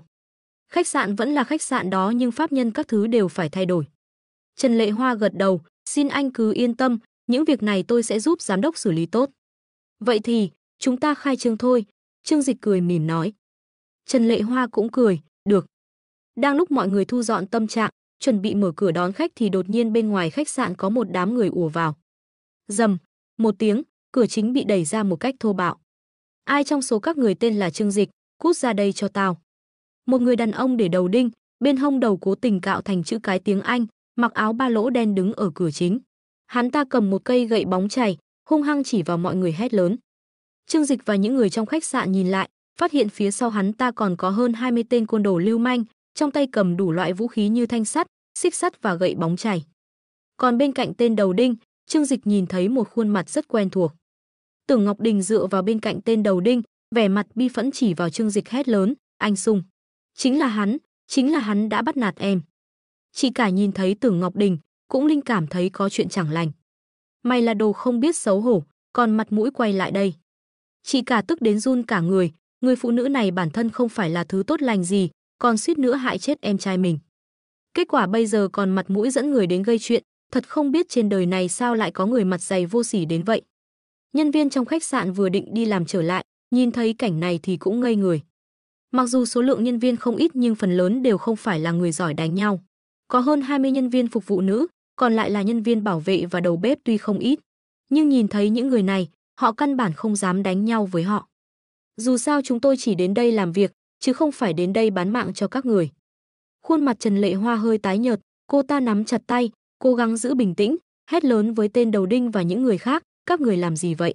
Nếu đến ăn thì chúng tôi hoan nghênh, nếu đến gây chuyện thì chúng tôi sẽ báo cảnh sát. Ai ngờ tên đầu đinh nghe xong câu này lại cười khinh thường, nhìn chằm chằm Trần Lệ Hoa hỏi ngược lại, được thôi. Cô báo cảnh sát thử xem có ai giúp cô không. Ánh mắt Trần Lệ Hoa có chút bất lực, nhíu chặt mày. Trương Dịch nhận ra điều gì đó, hỏi Trần Lệ Hoa, sao thế, hắn ta cũng có thân phận gì sao? Trần Lệ Hoa làm quản lý ở Tiêu Tương quán nhiều năm, không nói đến việc quen biết hết những nhân vật ở huyện Linh Quỳ nhưng những nhân vật có máu mặt thì cô ta cũng có thể làm quen. Nghe Trương Dịch hỏi, cô ta bất lực nói, người này tên là Cát Sung, mặc dù không phải là thứ tốt lành gì nhưng chú họ của hắn ta là cục trưởng cục cảnh sát huyện. Trương Dịch bừng tỉnh, thảo nào lại vênh váo như vậy. Ngay sau đó, hắn cười lạnh một tiếng, con nhỏ Tưởng Ngọc Đình này, quan hệ nam nữ phức tạp thật. Xem ra chiếc xe buýt này thực sự thông tứ phương, đường nào cũng đến được La Mã. Tưởng Ngọc Đình đứng bên cạnh Cát Sung, lúc này vẻ mặt đầy hận thù nhìn chằm chằm Trương Dịch. Cách đây không lâu ở trong khách sạn, bị Trương Dịch vạch trần bộ mặt thật trước mặt nhiều người như vậy, khiến cô ta vô cùng căm hận Trương Dịch. Phải biết rằng, những người có thể đến Tiêu Tương quán ăn cơm, rất nhiều người đều là nhân vật xã hội thượng lưu của huyện Linh Quỳ. Sau khi bị Trương Dịch vạch trần như vậy, danh tiếng của Tưởng Ngọc Đình coi như đã hoàn toàn thối nát. Mặc dù vốn dĩ cũng không tốt lắm nhưng ít nhất trước đây mọi người chỉ mắng cô ta là đồ chó trong lòng, còn trên mặt vẫn phải nể mặt cô ta đôi phần. Nhưng bây giờ thì khác rồi, đã xé rách mặt nhau, chọc thủng lớp giấy cửa sổ đó, sẽ khiến cô ta trở thành đối tượng mà mọi người có thể tùy ý chế giễu. Tưởng Ngọc Đình tuy hút thuốc, uống rượu, quan hệ bừa bãi, phóng túng nhưng cô ta vẫn cho rằng mình là một cô gái tốt, vậy nên làm sao có thể chịu đựng được sự vu khống của Tô Vân Phàm đối với mình. Không thể chấp nhận một cô gái như tôi, chỉ vì suy nghĩ của anh quá mục nát mà thôi, chứ không phải lỗi của tôi. Anh Sung, hôm nay anh nhất định phải giúp em dạy dỗ hắn ta cho ra trò. Tưởng Ngọc Đình nước mắt lưng tròng, chỉ tay vào Trương Dịch tố cáo. Phải nói rằng, con nhỏ này tuy có hơi phóng đãng nhưng quả thực có chút nhan sắc. Nếu không thì cũng không thể lăn lộn trong giới ở huyện Linh Quỳ được. Cộng thêm diễn xuất và nghệ thuật trà đạo đạt điểm tuyệt đối, nhiều người đàn ông đều sẵn sàng phục vụ cô ta. Cát Sung này là một trong số đó, hơn nữa còn là chiến hữu chính trên giường của cô ta. Nghe thấy đồ chơi của mình bị sỉ nhục, Cát Sung lập tức dẫn theo đàn em xông tới. Cũng không phải là thực sự quan tâm đến Tưởng Ngọc Đình này, mà là vì những người trong giới ở huyện Linh Quỳ đều biết Tưởng Ngọc Đình là tình nhân của hắn. Cho nên Tưởng Ngọc Đình bị bắt nạt, mặt mũi của hắn cũng không đẹp. Cát Sung dùng gậy bóng chảy từ từ chỉ vào Trương Dịch, khóe miệng nở một nụ cười tà mị. Tự mình quỳ xuống bỏ lại đây. Trương Dịch bình tĩnh nhìn hắn ta, nhưng những nhân viên phía sau đều sợ hãi vô cùng. Cát Sung chính là tên côn đồ có tiếng, ở huyện Linh Quỳ ít người dám trêu chọc. Không biết thân phận của Trương Dịch có tác dụng gì với hắn ta không? Lúc này Trần Lệ Hoa cũng không có cách nào, loại người này không dễ trêu chọc, nói lý với hắn ta cũng không thông. Chị cả trong lòng rất sợ hãi, mới vừa tiếp quản Tiêu Tương quán, còn chưa vui vẻ được bao lâu, sao đã có người đến gây chuyện. Đối với chị dâu họ Trần Cúc Hoa, trong lòng cô ấy càng thêm oán hận. Nếu không phải người phụ nữ này giới thiệu cho Trương Dịch thì làm sao có thể gây ra nhiều phiền phức như vậy. Cô ấy cũng tự trách mình trong lòng, nói cho cùng, vẫn là do mình làm mối. Tiểu Dịch, em mau chạy đi, ở đây bọn chị sẽ giúp em kéo dài thời gian. Chị cả nói với Trương Dịch. Còn Trương Dịch lúc này thì sao? Trong đầu hắn ta chỉ đang suy nghĩ một chuyện. Nếu mình cùng lúc đối mặt với nhiều tên côn đồ có vũ khí như vậy, có nắm chắc giữ tay không? Nếu không thì, mình lỡ tay thực sự sẽ đánh chết bọn chúng mất. Tạ Vĩnh Xuân là một vệ sĩ của phòng công tác huyện Linh Quỳ. Hôm nay hắn ta vừa nhận được lệnh của cấp trên, bảo hắn ta đến bên cạnh Tiêu Tương quán để trông chừng ông chủ lớn đến từ Thiên Hải, Trương Dịch. Cũng không thể nói là giám sát, chỉ là lãnh đạo một mặt muốn trò chuyện tử tế với hắn, mặt khác lại không dám đến làm phiền hắn vào lúc này. Cho nên chỉ có thể để Tạ Vĩnh Xuân đến đây, xem Trương Dịch khi nào bận xong, mới mời hắn đến phòng công tác nói chuyện. Tạ Vĩnh Xuân ngồi xuống ở một quầy bán mì đối diện đường, gọi một bát mì nóng vừa ăn vừa đợi. Rảnh rỗi thì ngắm những cô gái đẹp đi qua trên phố đông đúc, như vậy chẳng phải tốt hơn nhiều so với việc đứng gác ngoài phòng công tác sao. Kết quả là ăn xong một bát mì, đang định gọi bát thứ hai thì hắn đột nhiên phát hiện ra Tiêu Tương quán có điều bất thường. Có 7-8 chiếc ô tô đến trước cửa, đỗ thẳng ở cửa Tiêu Tương quán. Sau đó từ bên trong chạy ra một đám côn đồ hung thần ác sát, tay cầm đủ thứ hung khí xông vào. Ai mà to gan dám ban ngày ban mặt chạy đến đây vậy? Tạ Vĩnh Xuân cũng giật mình. Đây nhưng là khu vực sầm uất nhất của toàn huyện Linh Quỳ. Côn đồ nào dám ban ngày ban mặt đến đây gây chuyện, trừ khi không muốn sống nữa. Hắn ta đang định đi qua ngăn cản, lấy thân phận vệ sĩ của phòng công tác ra. Nhưng nhìn kỹ lại, anh ta phát hiện ra người cầm đầu chính là cháu trai ruột của lãnh đạo Cát Sung. Tạ Vĩnh Xuân có chút do dự. Mình chỉ là một vệ sĩ nhỏ bé, cho dù có qua đó thì người ta cũng chẳng thèm để ý đến mình. Hơn nữa nếu vì chuyện này mà đắc tội với Cát Chí Cương thì mình xong đời. Suy nghĩ vài giây, hắn ta gọi điện đến phòng công tác huyện, báo cáo sự việc này với Vu Phượng Cử. Vu lãnh đạo, Tiêu Tương quán xảy ra chuyện rồi.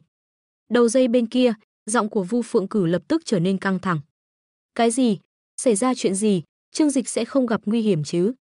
Bây giờ vẫn chưa xác định được, nhưng tôi thấy có xã hội đen dẫn theo tên này xông vào. Giọng của Vu Phượng Cử đột nhiên tăng lên mấy độ. Tiểu Tạ, cậu lập tức qua đó khống chế hiện trường. Nhất định không được để Trương Dịch bị thương, tôi sẽ lập tức dẫn người qua đó. Nhưng mà, người cầm đầu là Cát Sung, lời nói của Tạ Vĩnh Xuân có chút chua xót. Vu Phượng Cử cau mày, cũng nhận ra khó khăn của Tạ Vĩnh Xuân. Nhưng ông ta vẫn kiên định nói, cậu yên tâm, có tôi ở đây, không ai có thể động đến cậu. Nhưng nếu Trương Dịch xảy ra vấn đề gì thì đều do cậu chịu trách nhiệm. Nói xong, điện thoại bốp, một tiếng bị cúp máy. Tạ Vĩnh Xuân trong lòng có khổ cũng không nói được, chỉ có thể cắn răng chạy về phía khách sạn. Lúc này tình hình bên trong Tiêu Tương quán rất căng thẳng. Cát Sung dùng gậy bóng chảy chỉ vào Trương Dịch, vô cùng ngạo mạn ra lệnh cho hắn quỳ xuống bỏ lại đây. Còn Trương Dịch chỉ dùng ánh mắt nhìn thằng ngốc nhìn hắn ta, sau đó nói với Trần Lệ Hoa và mấy nhân viên bảo vệ, các người bảo vệ tốt tổng giám đốc, những chuyện khác không cần quan tâm. Chị cả giật mình, Tiểu Dịch, em không định tự mình đối phó với bọn họ chứ? Mọi người cùng lúc nhớ lại vừa rồi, Trương Dịch đã một mình đơn đấu với 5 vệ sĩ của Du Cường như thế nào.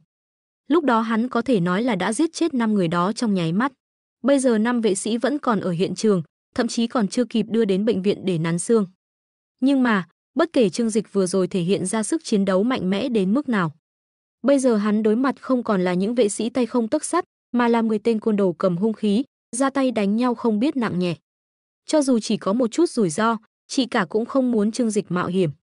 Dù sao thì gậy gộc không có mắt, nếu không cẩn thận bị đập trúng một cái, vỡ đầu, có thể mất mạng. Trương Dịch rất hiểu nỗi lo lắng của chị cả, thực tế trong lòng anh ta cũng rõ ràng là không nên mạo hiểm. Cái gọi là con nhà giàu không ngồi không chính là đạo lý này. Chỉ là, nếu không có một trận đánh nhau trước đó, bây giờ hắn thực sự có thể lựa chọn cách khác để đối phó. Nhưng vừa rồi sau khi thu dọn 5 vệ sĩ trong cửa hàng, hắn kinh ngạc phát hiện ra một vấn đề. Bây giờ chỉ xét về võ lực, người bình thường căn bản không có khả năng đến gần hắn. Sau khi có hệ thống, thể lực của hắn đã được tăng cường rất nhiều, kết hợp với bát cực quyền cấp tông sư, khiến tốc độ ra tay của hắn vượt xa những cái gọi là cao thủ kia.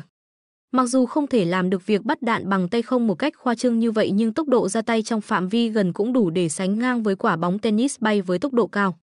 Cho nên chỉ cần hắn kiểm soát tốt lực đạo của mình, một kích chí mạng, không cho bọn chúng cơ hội bò dậy phản công, cho dù một mình đánh mấy chục người cũng có thể làm được.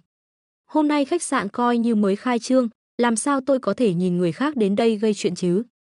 Khóe miệng Trương Dịch nở một nụ cười, trong ánh mắt hiện lên một tia cuồng nhiệt. Đàn ông dù ở độ tuổi nào, trong máu cũng luôn chảy nhân tử hiếu chiến. Khi biết mình sở hữu sức chiến đấu mạnh mẽ, chắc chắn sẽ muốn thử sức mạnh này. Cho nên lúc này Trương Dịch tuy có chút căng thẳng nhưng càng nhiều hơn là sự phấn khích. Tiểu Dịch, em đừng có làm bậy được không? Nếu em ở đây mà xảy ra chuyện gì, chị biết ăn nói thế nào với ba mẹ đây? Chị cả có chút tức giận nói. Trương Dịch nói với Trần Lệ Hoa, giám đốc Trần, còn ngây ra đó làm gì? Còn không mau hộ tống tổng giám đốc của các người ra phía sau đi. Ở đây không cần các người quản, bảo vệ tốt tổng giám đốc là được. Nói xong, hắn liếc mắt ra hiệu với Trần Lệ Hoa. Chị cả tức giận hét lên, Tiểu Dịch, em còn như vậy nữa là chị giận đấy.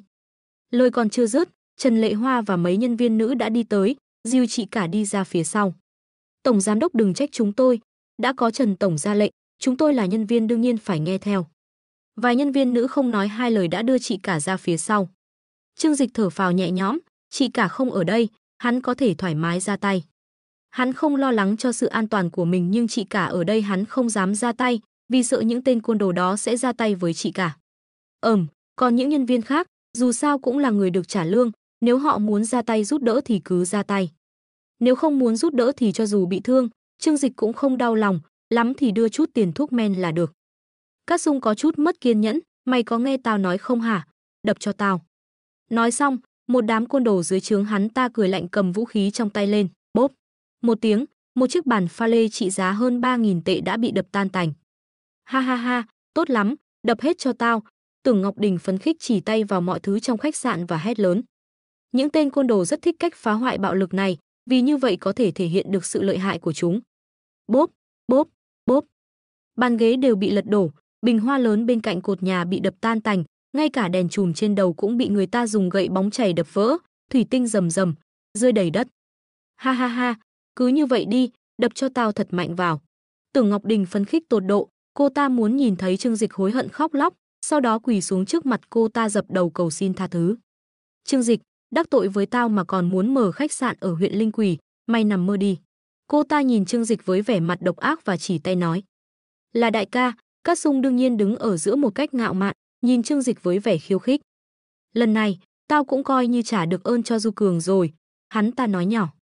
Sau khi được hệ thống gia trì, thể lực của Trương Dịch đã được nâng cao toàn diện, thính lực rất tốt. Vì vậy, lập tức nghe thấy lời của hắn ta. Lúc này, Trương Dịch cũng hiểu ra, lý do mà Cát Sung này dẫn nhiều người đến gây chuyện như vậy, đằng sau cũng có yếu tố của tên Du Cường kia. Bị cướp mất khách sạn, Đồng Lập Văn vẫn luôn che chở cho hắn ta cũng từ bỏ hắn ta. Du Cường vừa tức vừa giận đã chọn cách trả đũa, cho người đến phá hoại. Nếu không chỉ có một mình Tưởng Ngọc Đình ra mặt, Cát Sung chưa chắc đã điều động nhiều đàn em đến như vậy. Bây giờ tao cho mày một cơ hội cuối cùng, quỳ xuống bỏ đến đây xin lỗi em yêu của tao. Sau đó trả lại khách sạn, hôm nay tao sẽ tha cho mày. Cát Sung ngạo mạn nói với Trương Dịch.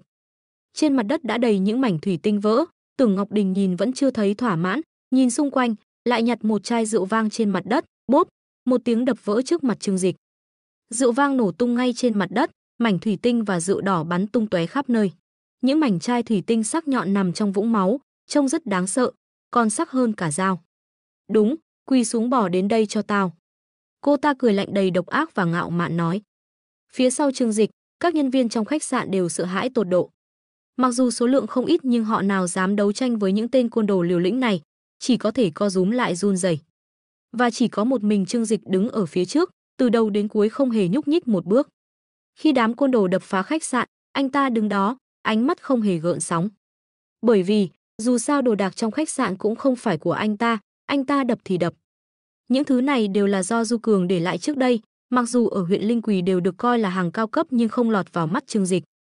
Nếu có thể, Trương Dịch thực sự hy vọng những người này đập tan khách sạn. Đến lúc đó, hắn thậm chí còn không cần thuê công nhân, trực tiếp sửa sang lại, sau đó thay đồ đạc là xong. Vì vậy, khi Cát Sung cho người đập đồ, hắn thực sự không đau lòng chút nào. Chết tiệt, đó không phải tiền của tôi đau lòng cái nỗi gì. Tuy nhiên, thái độ của Cát Sung và Tưởng Ngọc Đình lại khiến Trương Dịch thực sự nổi giận. Hắn lấy điếu thuốc Hoàng Hạc Lâu ra khỏi túi, bình tĩnh châm lửa. Cát Sung cau mày nhìn, mày giả vờ cái nỗi gì, tin hay không tao dùng gậy đập chết mày. Trương Dịch nhả ra một vòng khói, liếc nhìn những mảnh thủy tinh vỡ trên mặt đất, rồi lại liếc nhìn Cát Sung, khóe miệng nở một nụ cười nhàn nhạt. Chết tiệt, hắn mắng rất lịch sự.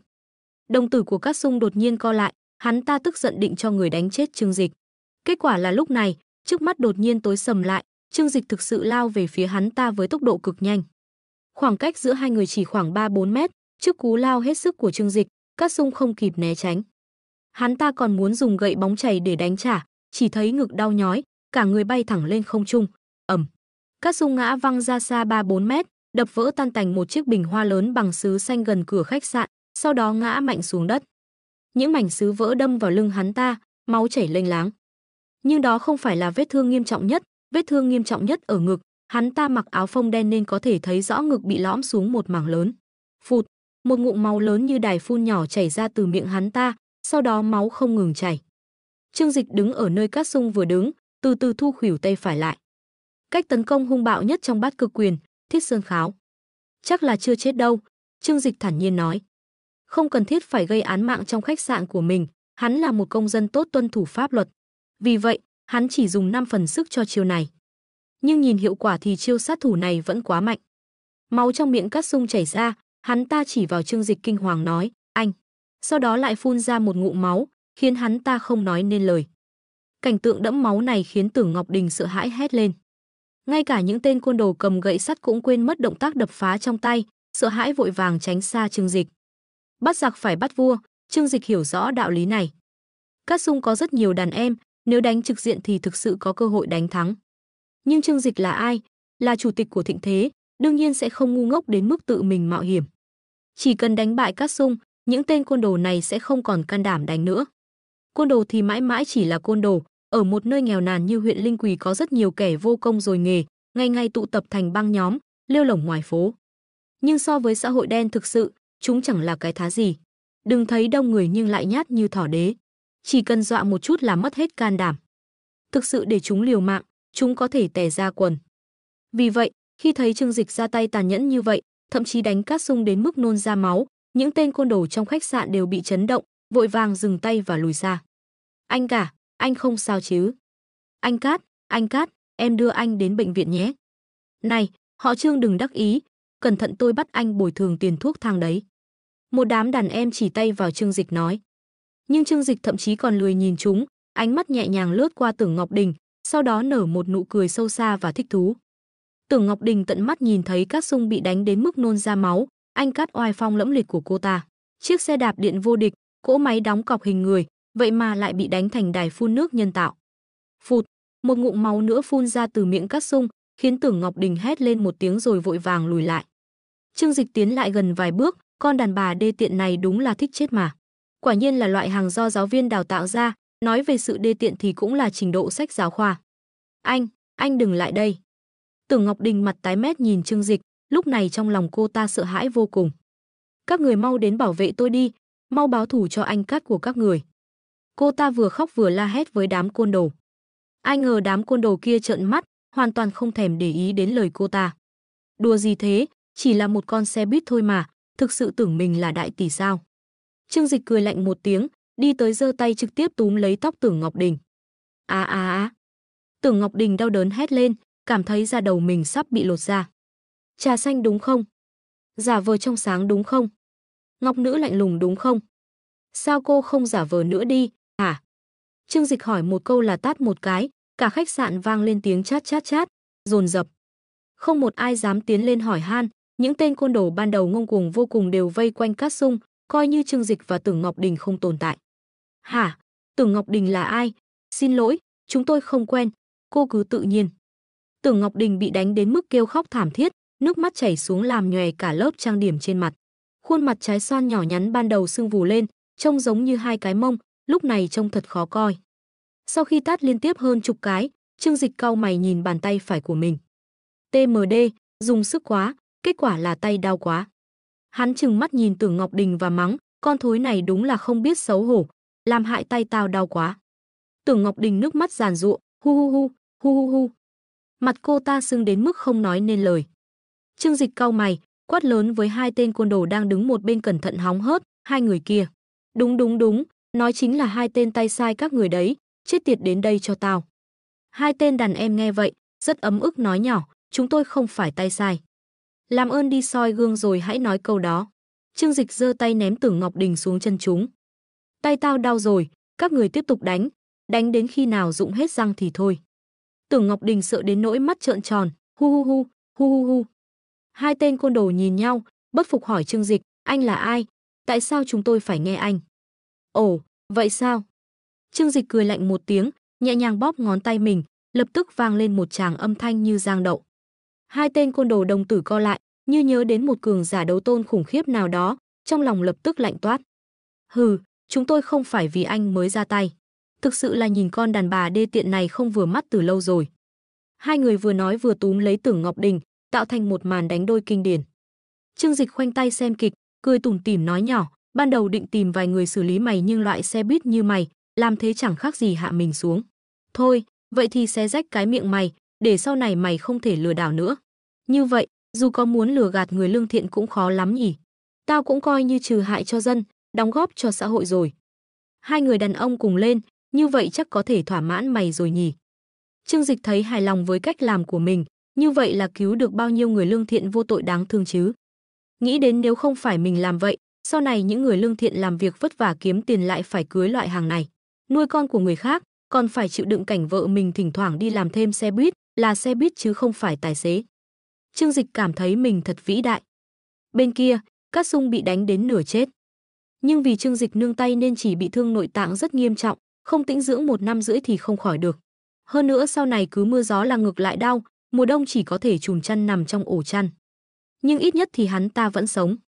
Nhìn Trương Dịch ngông cuồng đến cực điểm, ngọn lửa giận trong lòng hắn ta không thể nào nhịn được, nói với tên đàn em bên cạnh, gọi điện thoại cho tao, gọi chú tao đến đây. Tên đàn em nghe lời Cát Sung nói mà trong lòng run lên, chú của Cát Sung. Đó chính là người mà loại người như bọn chúng sợ nhất. Nhưng bây giờ đúng là chỉ có thể nhờ chú của hắn ta đến, vì nhìn vào thân thủ của Trương Dịch thì dù có gọi thêm 20-30 người đến cũng vô ích. Vì vậy, tên đàn em đó liền lén chạy ra ngoài, cầm điện thoại lên gọi điện.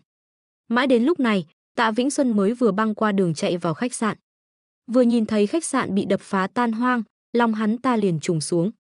Nhưng lại thấy Trương Dịch vẫn đứng đó bình an vô sự, hai tên côn đồ đang đánh một người phụ nữ túi bụi.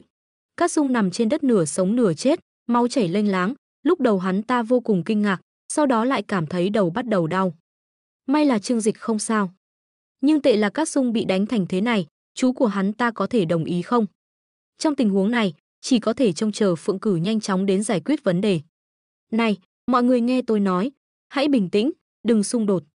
Tạ Vĩnh Xuân dũng cảm bước tới, nói với mọi người. Ban đầu ở đây chỉ có hai bên, kết quả đột nhiên xuất hiện một chàng trai trẻ không có gì nổi bật nên mọi người đều không nhịn được mà nhìn sang.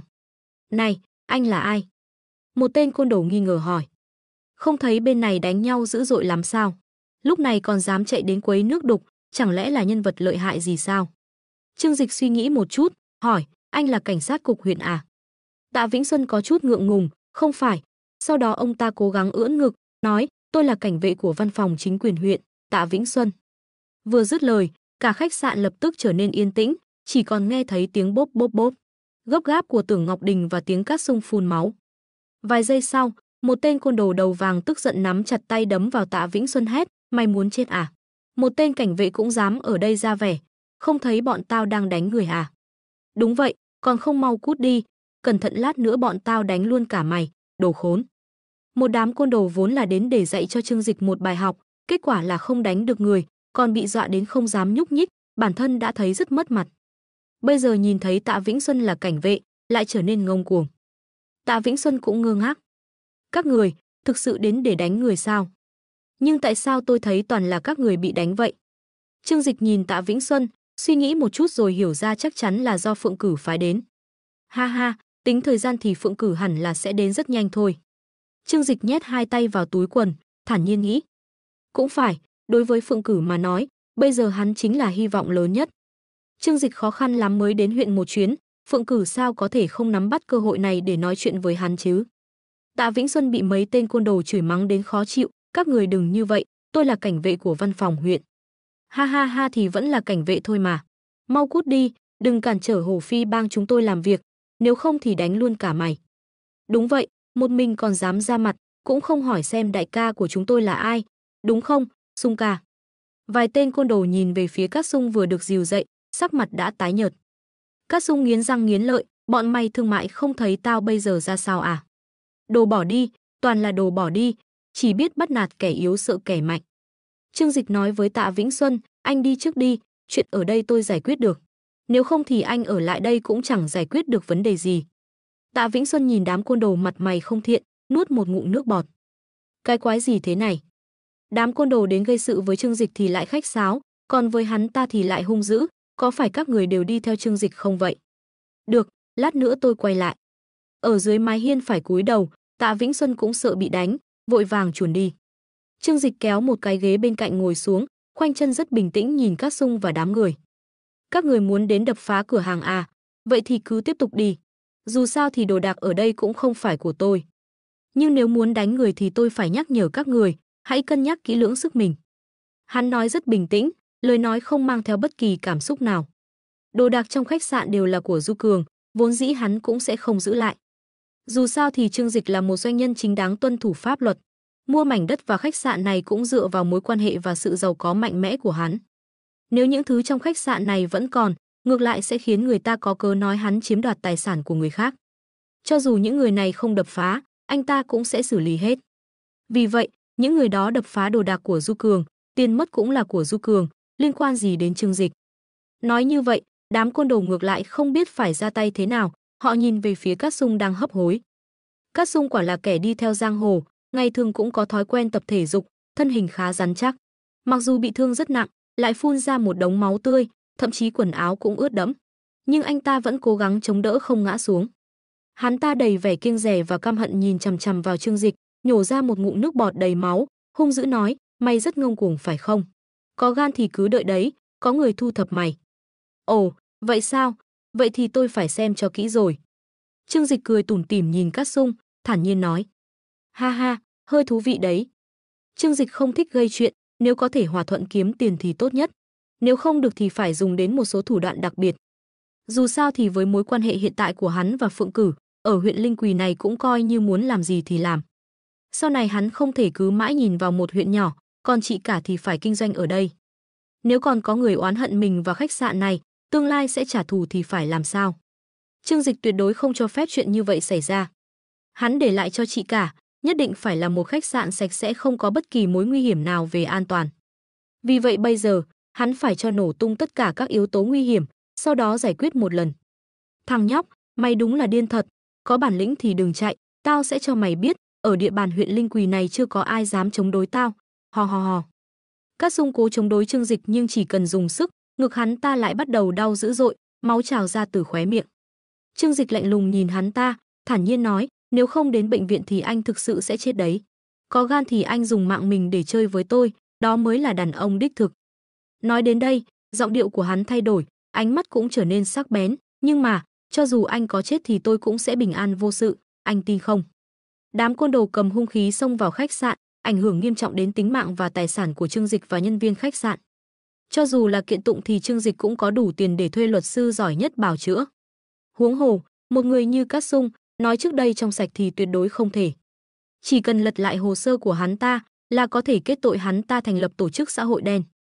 Trong thời đại ngày nay, việc trấn áp tội phạm xã hội đen rất nghiêm ngặt, đây là một tội danh rất nghiêm trọng.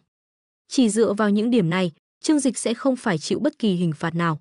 Thậm chí ở huyện Linh Quỳ, còn có không ít người dân khen ngợi hắn vì dân trừ hại.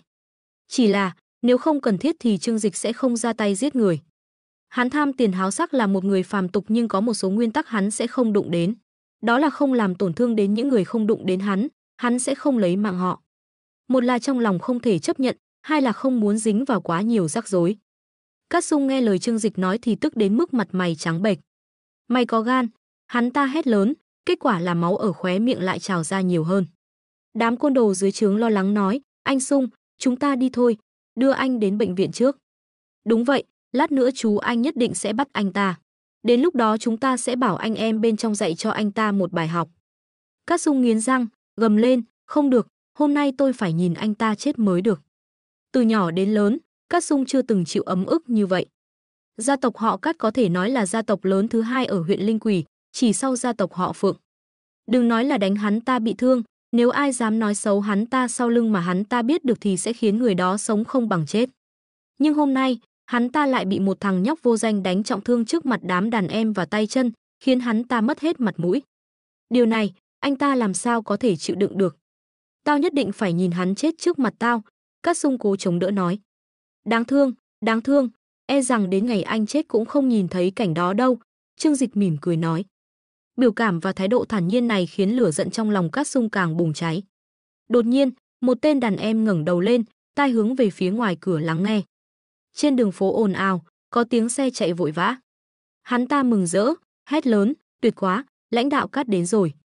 Sau khi nghe những lời này, tất cả đám côn đồ đều biến mất vẻ sợ hãi Trương Dịch trên mặt, thay vào đó là trở nên ngạo mạn. Chúng nhìn Trương Dịch với vẻ thảnh thơi, như nhìn một kẻ đáng thương, trong ánh mắt mang theo sự chế giễu và trêu chọc. Chậc, lãnh đạo Cát nổi tiếng là người bảo vệ con cháu, nhà họ Trương chỉ có một mình anh ta là con một, họ Trương, anh chết chắc rồi. Không trêu chọc ai lại đi trêu chọc anh Sung của chúng tôi. Chờ ăn cơm tù đi, đến lúc đó vào tù, anh em chúng tôi sẽ tiếp đãi anh tử tế. He, trông anh ta khá non nớt. Oa, nghe thôi đã thấy kích thích rồi, đến lúc đó nhất định phải bảo bọn họ quay lại, chia sẻ video cho chúng tôi. Nghe lời đám côn đồ nói, Trương Dịch hơi cụp mắt xuống, ánh mắt không gợn sóng. Xem ra các người rất quen thuộc với bên trong đó nhỉ. Trong đám côn đồ, sắc mặt của không ít người trở nên khó coi. Còn có mấy người thì mặt mày hoảng sợ. Những người ra ngoài làm ăn như bọn họ vào trại giam là chuyện thường như cơm bữa. Lúc còn trẻ vào đó, không thể tránh khỏi bị các đàn anh chỉ bảo đôi điều. Thỉnh thoảng bắt bọn họ biểu diễn tiết mục để mua vui, đều là chuyện bình thường. Còn có người nói, lúc mới vào trại giam đều rất căng thẳng nhưng sau đó thì càng ngày càng thoải mái. Anh bây giờ còn có thể ngông cuồng được một lúc thôi. Đến lúc đó anh sẽ hiểu bên trong đó đáng sợ đến mức nào, một tên côn đồ bất bình nói. Bị chọc vào nỗi đau, hắn ta cũng rất khó chịu. Ha, Trương Dịch cười khinh thường. Nhưng ánh mắt anh ta cũng nhìn ra ngoài cửa sổ. Không nghe thấy tiếng xe cảnh sát, xem ra vị lãnh đạo Cát kia cũng biết vào lúc này không thích hợp để quá phô trương. Nhưng đám côn đồ này lại có thể thông qua tiếng động cơ mà phân biệt được là xe cảnh sát, cho nên có thể phán đoán được, ngày thường Cát Sung không ít lần nhờ chú mình giúp anh ta giải quyết chuyện. Nếu có thể giải quyết được người này, lại thêm sự quan tâm của Phượng Cử, sau này chị cả của tôi làm ăn ở huyện sẽ không còn ai dám đến quấy rối nữa. Trương Dịch lẩm bẩm. Mười mấy giây sau, một chiếc xe đen trắng dừng lại trước cửa khách sạn. Cửa xe mở ra, trước tiên là hai người bước xuống, vội vàng mở cửa xe phía sau. Từ trên xe bước xuống một vị lãnh đạo tóc hoa râm chải gọn gàng theo kiểu 37, vẻ mặt nghiêm nghị. Khóe miệng ông ta tự nhiên trễ xuống, nhìn là biết không phải người dễ chọc. Đây chính là lãnh đạo huyện Linh Quỷ, Cát Chí Cương. Ông ta ngẩng đầu nhìn biển hiệu của Tiêu Tương quán, ánh mắt xuyên qua cửa kính nhìn thấy tình hình ồn ào bên trong. Hừ, đi theo tôi vào. Cát Chí Cương hừ lạnh một tiếng, dẫn đầu đi vào khách sạn. Cát Sung đã được đàn em đỡ ngồi lên ghế, vẻ mặt thâm độc nhìn chằm chằm Trương Dịch, hận không thể tự tay xé sống anh ta. Còn Trương Dịch đối diện thì lại một mặt thản nhiên, thậm chí còn bảo nhân viên phục vụ của khách sạn rót cho anh ta một tách trà, ngồi đó thong thả uống. Vẻ mặt không sợ hãi này khiến Cát Sung trong lòng càng thêm căm hận, cảm thấy anh ta đang giả vờ với mình. Còn nhân viên của Tiêu Tương quán thì đều đứng xa xa sau Trương Dịch, sợ mình bị liên lụy. Chuyện gì xảy ra ở đây? Cát Sung, ai đánh cháu? Cát Chí Cương dẫn người đi vào, nhìn thấy máu chảy ròng ròng ở khóe miệng cháu trai mình, trên bộ quần áo đen cũng có nhiều vết máu lớn, lập tức trầm giọng quát hỏi. Nói xong, mắt ông ta đã nhìn về phía Trương Dịch đang ngồi ung dung ở đó. Cát Sung đưa tay chỉ vào Trương Dịch, vẻ mặt oán độc, dùng sức nói, chính là anh ta. Cát Sung là do anh đánh sao? Cát Chí Cương nhìn Trương Dịch, giọng nói rất nghiêm túc. Hai người đàn em nhìn nhau, liền tháo còng số 8 ở thắt lưng đi về phía Trương Dịch. Anh bị tình nghi cố ý gây thương tích, bây giờ chúng tôi sẽ mời anh về để phục vụ điều tra theo luật pháp. Nhìn thấy cách xử lý của những người này, khóe miệng Trương Dịch hiện lên một nụ cười khinh thường. Tình người thế thái, ở đâu cũng như nhau. Tình hình trong khách sạn rõ ràng như vậy, Một nhóm côn đồ 20-30 người cầm hung khí đứng ở đây, khách sạn bị đập phá tan hoang, nhìn là biết đã xảy ra xung đột bạo lực. Nhưng Cát Chí Cương đến hiện trường, việc đầu tiên lại là xử lý chủ khách sạn là hắn. Đợi đã, ngay khi hai cảnh sát định tiến lại còng tay hắn, Trương Dịch từ từ lên tiếng. Anh còn gì để nói nữa? Một cảnh sát cau mày hỏi. Ánh mắt Trương Dịch đảo qua hiện trường, trên khuôn mặt chữ điền của Cát Chí Cương tràn đầy chính khí. Nếu không nhìn thấy cảnh tượng như thế này, thực sự sẽ khiến người ta tưởng rằng ông ta là một cảnh sát chính trực. Còn trên mặt Cát Sung thì tràn đầy vẻ khoái trá tàn nhẫn, như thể đã nhìn thấy cảnh Trương Dịch rơi vào tay hắn, bị hắn tra tấn điên cuồng. Các anh cũng không điều tra rõ ràng xem hiện trường đã xảy ra chuyện gì, cứ tùy tiện bắt người như vậy sao? Trương Dịch khoanh chân, hai tay đặt trên đầu gối, mỉm cười ngẩng đầu, hỏi hai cảnh sát trước mặt.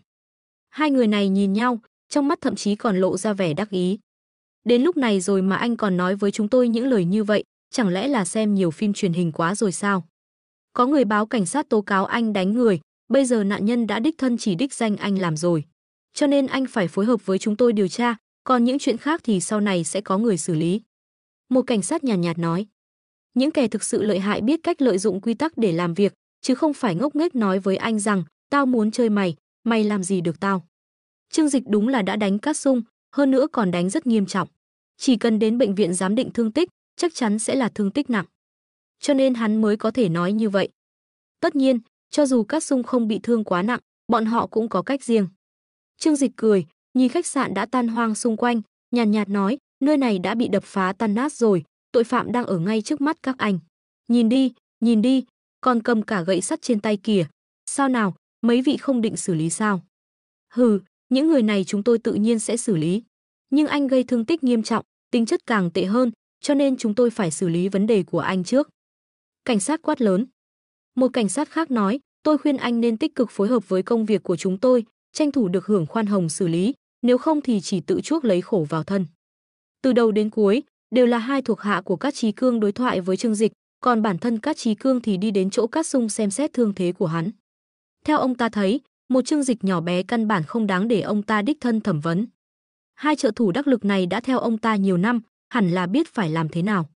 Thương thế nghiêm trọng như vậy sao, còn không mau đưa đến bệnh viện. Cát Chí Cương nhìn vết thương của Cát Sung, trong mắt mở to vì kinh hãi. Sau đó ông ta nhìn Trương Dịch, trong mắt không kìm được lửa giận. Cháu trai của mình chính là bảo bối của nhà họ Cát, đời này chỉ có một mầm mống như vậy, nếu xảy ra chuyện gì, nhà họ Cát của bọn họ sẽ tuyệt hậu mất. Cát Sung cười một cách thâm độc, nhìn chằm chằm Trương Dịch, há miệng, trên răng toàn là máu, trông rất đáng sợ. Không được, tôi phải đích thân nhìn thằng nhóc này vào tù. Cát Chí Cương gật đầu, an ủi, yên tâm đi, nó đã đánh cháu, chú nhất định sẽ đòi lại công bằng cho cháu, còn cháu thì cứ đi dưỡng thương trước đi. Nói xong, ông ta nghiêm mặt nói với mấy tên côn đồ bên cạnh, còn ngây ra đó làm gì, còn không mau đưa nó đến bệnh viện. Sau khi Cát Chí Cương đến, hai người vốn đang bận tát vào mặt Tưởng Ngọc Đình cũng dừng lại. Nhưng lúc này Tưởng Ngọc Đình đã không còn ra hình người nữa, mặt sưng vù, từ mặt trái xoan biến thành mặt bánh bao. Cô ta khóc lóc chạy đến trước mặt Cát Chí Cương, oa oa, kêu to. Cát Sung, đánh tôi, sắp đánh chết tôi rồi, hu hu hu, nó muốn giết tôi. Cát Chí Cương lạnh lùng liếc nhìn Tưởng Ngọc Đình, đối với hành vi của người phụ nữ này, tất nhiên ông ta biết rõ. Mặc dù rất không thích người phụ nữ phóng đãng này nhưng bây giờ cô ta vẫn còn hữu dụng. Vì vậy, ông ta vẫy tay với một cảnh sát, Tiểu Vương, người này cũng là nạn nhân. Thương tích của cô ta đủ để kết án 5 năm tù. Tiểu Vương nghe xong lập tức gật đầu, vâng, cục trưởng, tôi sẽ lập biên bản. Cảnh sát bên cạnh cười lạnh một tiếng, giơ chiếc còng tay trong tay lên nói với Trương Dịch, đừng dãy dụa nữa, anh bạn. Nhìn anh mặt còn lạ, không giống người địa phương. Sau này nhớ cho kỹ, có những người ở huyện Linh Quỳ không phải nhà anh được đâu. Nhưng trước tiên thì vào ngồi tù 10 năm 8 năm đã nhé. Trương Dịch lau chiếc đồng hồ Patek Philippe trên tay, không để ý đến cảnh sát trước mặt, mà nhẹ giọng nói, Cát Chí Cương, cục trưởng Cát phải không? Đến lâu như vậy rồi, ông không hỏi tôi là ai sao? Nghe vậy, Cát Chí Cương nheo mắt lại. Ồ, vậy mà còn muốn nói chuyện thân phận với tôi sao? Ông ta cười, như thể đang chế giễu một thiếu niên vô tri. Ở huyện Linh Quỳ, có nhân vật nào có đầu có mặt mà tôi không biết nhưng lại không biết có một nhân vật như anh. Nói cho anh biết, ở địa bàn này, chưa có ai dám vinh váo trước mặt Cát Chí Cương tôi. Ông ta chỉ tay xuống đất, rất tự tin nói. Nhưng ông không nghĩ xem, tại sao tôi biết Cát Sung là cháu trai ông mà vẫn dám đánh hắn ta sao? Trương Dịch nhún vai, mỉm cười nhìn Cát Chí Cương. Ông xem này, lỡ như Tôi nói lỡ như nhé. Lỡ như tôi là một nhân vật lớn, ông cứ nhốt tôi vào tù như vậy thì dễ rồi, nhưng muốn thả tôi ra thì khó lắm. Sự tự tin trên khuôn mặt hắn không giống như giả, vẫn thản nhiên ngồi trên ghế, dường như cũng chẳng hề để Cát Chí Cương và những người khác vào mắt. Thái độ như vậy, căn bản không phải là thứ mà những người dân thường có thể có. Như vậy, khiến cho hai cảnh sát và Cát Chí Cương đều có chút nghi ngờ. Cát Chí Cương liếc nhìn tên côn đồ bên cạnh, nhỏ giọng hỏi, hắn là ai, sao lại xảy ra mâu thuẫn với A Sung? Một tên bạn thân của A Sung đi tới, nói với Cát Chí Cương, chú Cát ạ, người này không biết lai lịch thế nào. Đến cướp khách sạn Du Cường, sau đó còn đánh cả người yêu của anh Sung, cho nên mới. Cát Chí Cương hơi nhíu mày, bản tính của cháu trai mình, ông ta hiểu rõ nhất. Vì chuyện này mà đến gây sự thì đã là chuyện thường ngày ở huyện. Chỉ là không rõ thân phận của đối phương, như vậy thì hơi khó xử lý. Ông ta nhìn Trương Dịch thêm vài lần, đối phương vẫn mỉm cười, từ đầu đến cuối ngồi trên ghế, khoanh chân, dường như căn bản không để ông ta, cục trưởng huyện vào mắt. Cát Chí Cương trầm giọng hỏi, tên của anh là gì? Trương Dịch chỉ vào mình, hỏi tôi à? Ồ, tôi tên là Trương Dịch. Trương của cung tên, Dịch của cờ vây. Thế nào, có phải nghe như sấm bên tai không?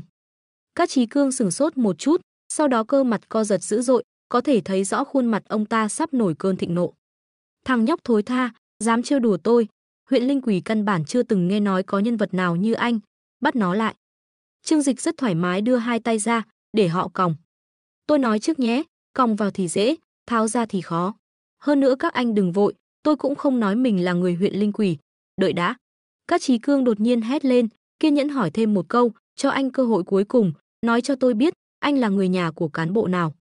Ông ta không thể tùy tiện mạo hiểm, nhìn khí độ của Trương Dịch thì không tầm thường, quần áo cũng là hàng hiệu.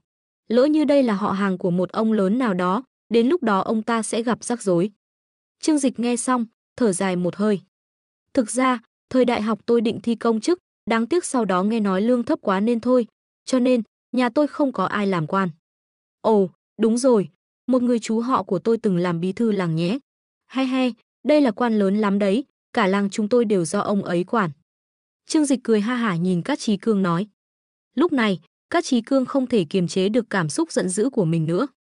Trương Dịch rõ ràng là đang trêu đùa ông ta. Đưa nó đi. Lúc này ông ta không thể duy trì hình tượng cao lớn của mình, tức giận gầm lên. Tôi sẽ cho anh biết hậu quả của việc đùa giỡn với tôi nghiêm trọng đến mức nào.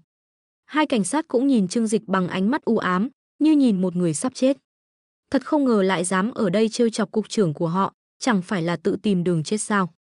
Sau khi nhốt vào rồi muốn chỉnh anh ta, đảm bảo có thể khiến anh ta sống không bằng chết.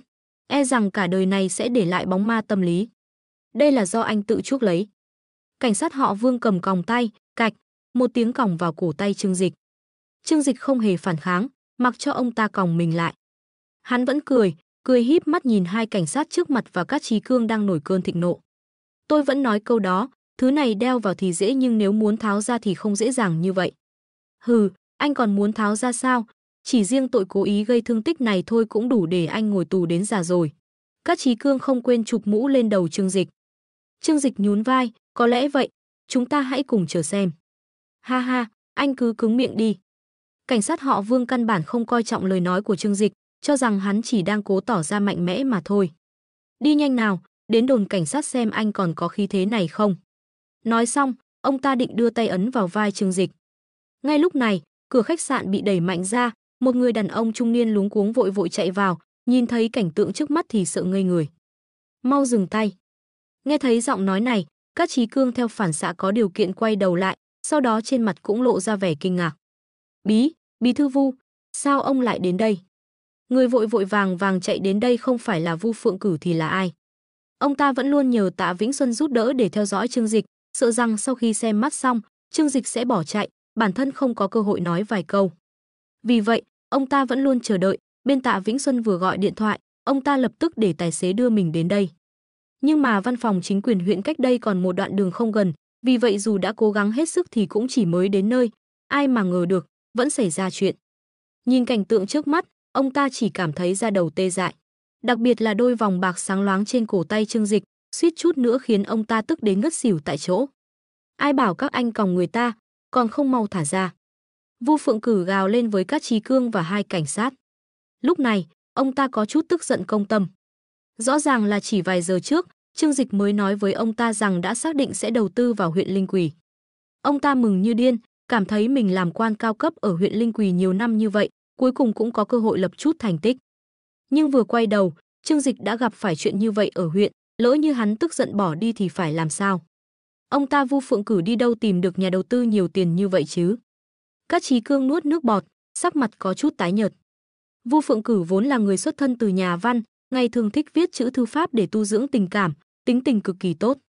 Cho dù là cấp dưới phạm lỗi gì, ông ta cũng sẽ kiên nhẫn phê bình giáo dục. Cho dù là lúc tức giận, ông ta cũng sẽ không lớn tiếng của trách trước mặt, nhiều nhất là dùng chút thủ đoạn để cho người ta mất chức mà thôi. Nhưng lần này, Vu Phượng Cử vốn có tính tình điềm đạm như núi Thái Sơn lại gào lên trước mặt nhiều người như vậy. Như vậy có thể thấy được, lúc này trong lòng ông ta nhất định là tức giận đến cực điểm. Mau thả anh ta ra. Cát Chí Cương nhận ra, Trương Dịch này quả nhiên không phải người bình thường. Ông ta biết mình đã gây ra chuyện lớn, bây giờ chỉ có thể nhanh chóng bù đắp lại.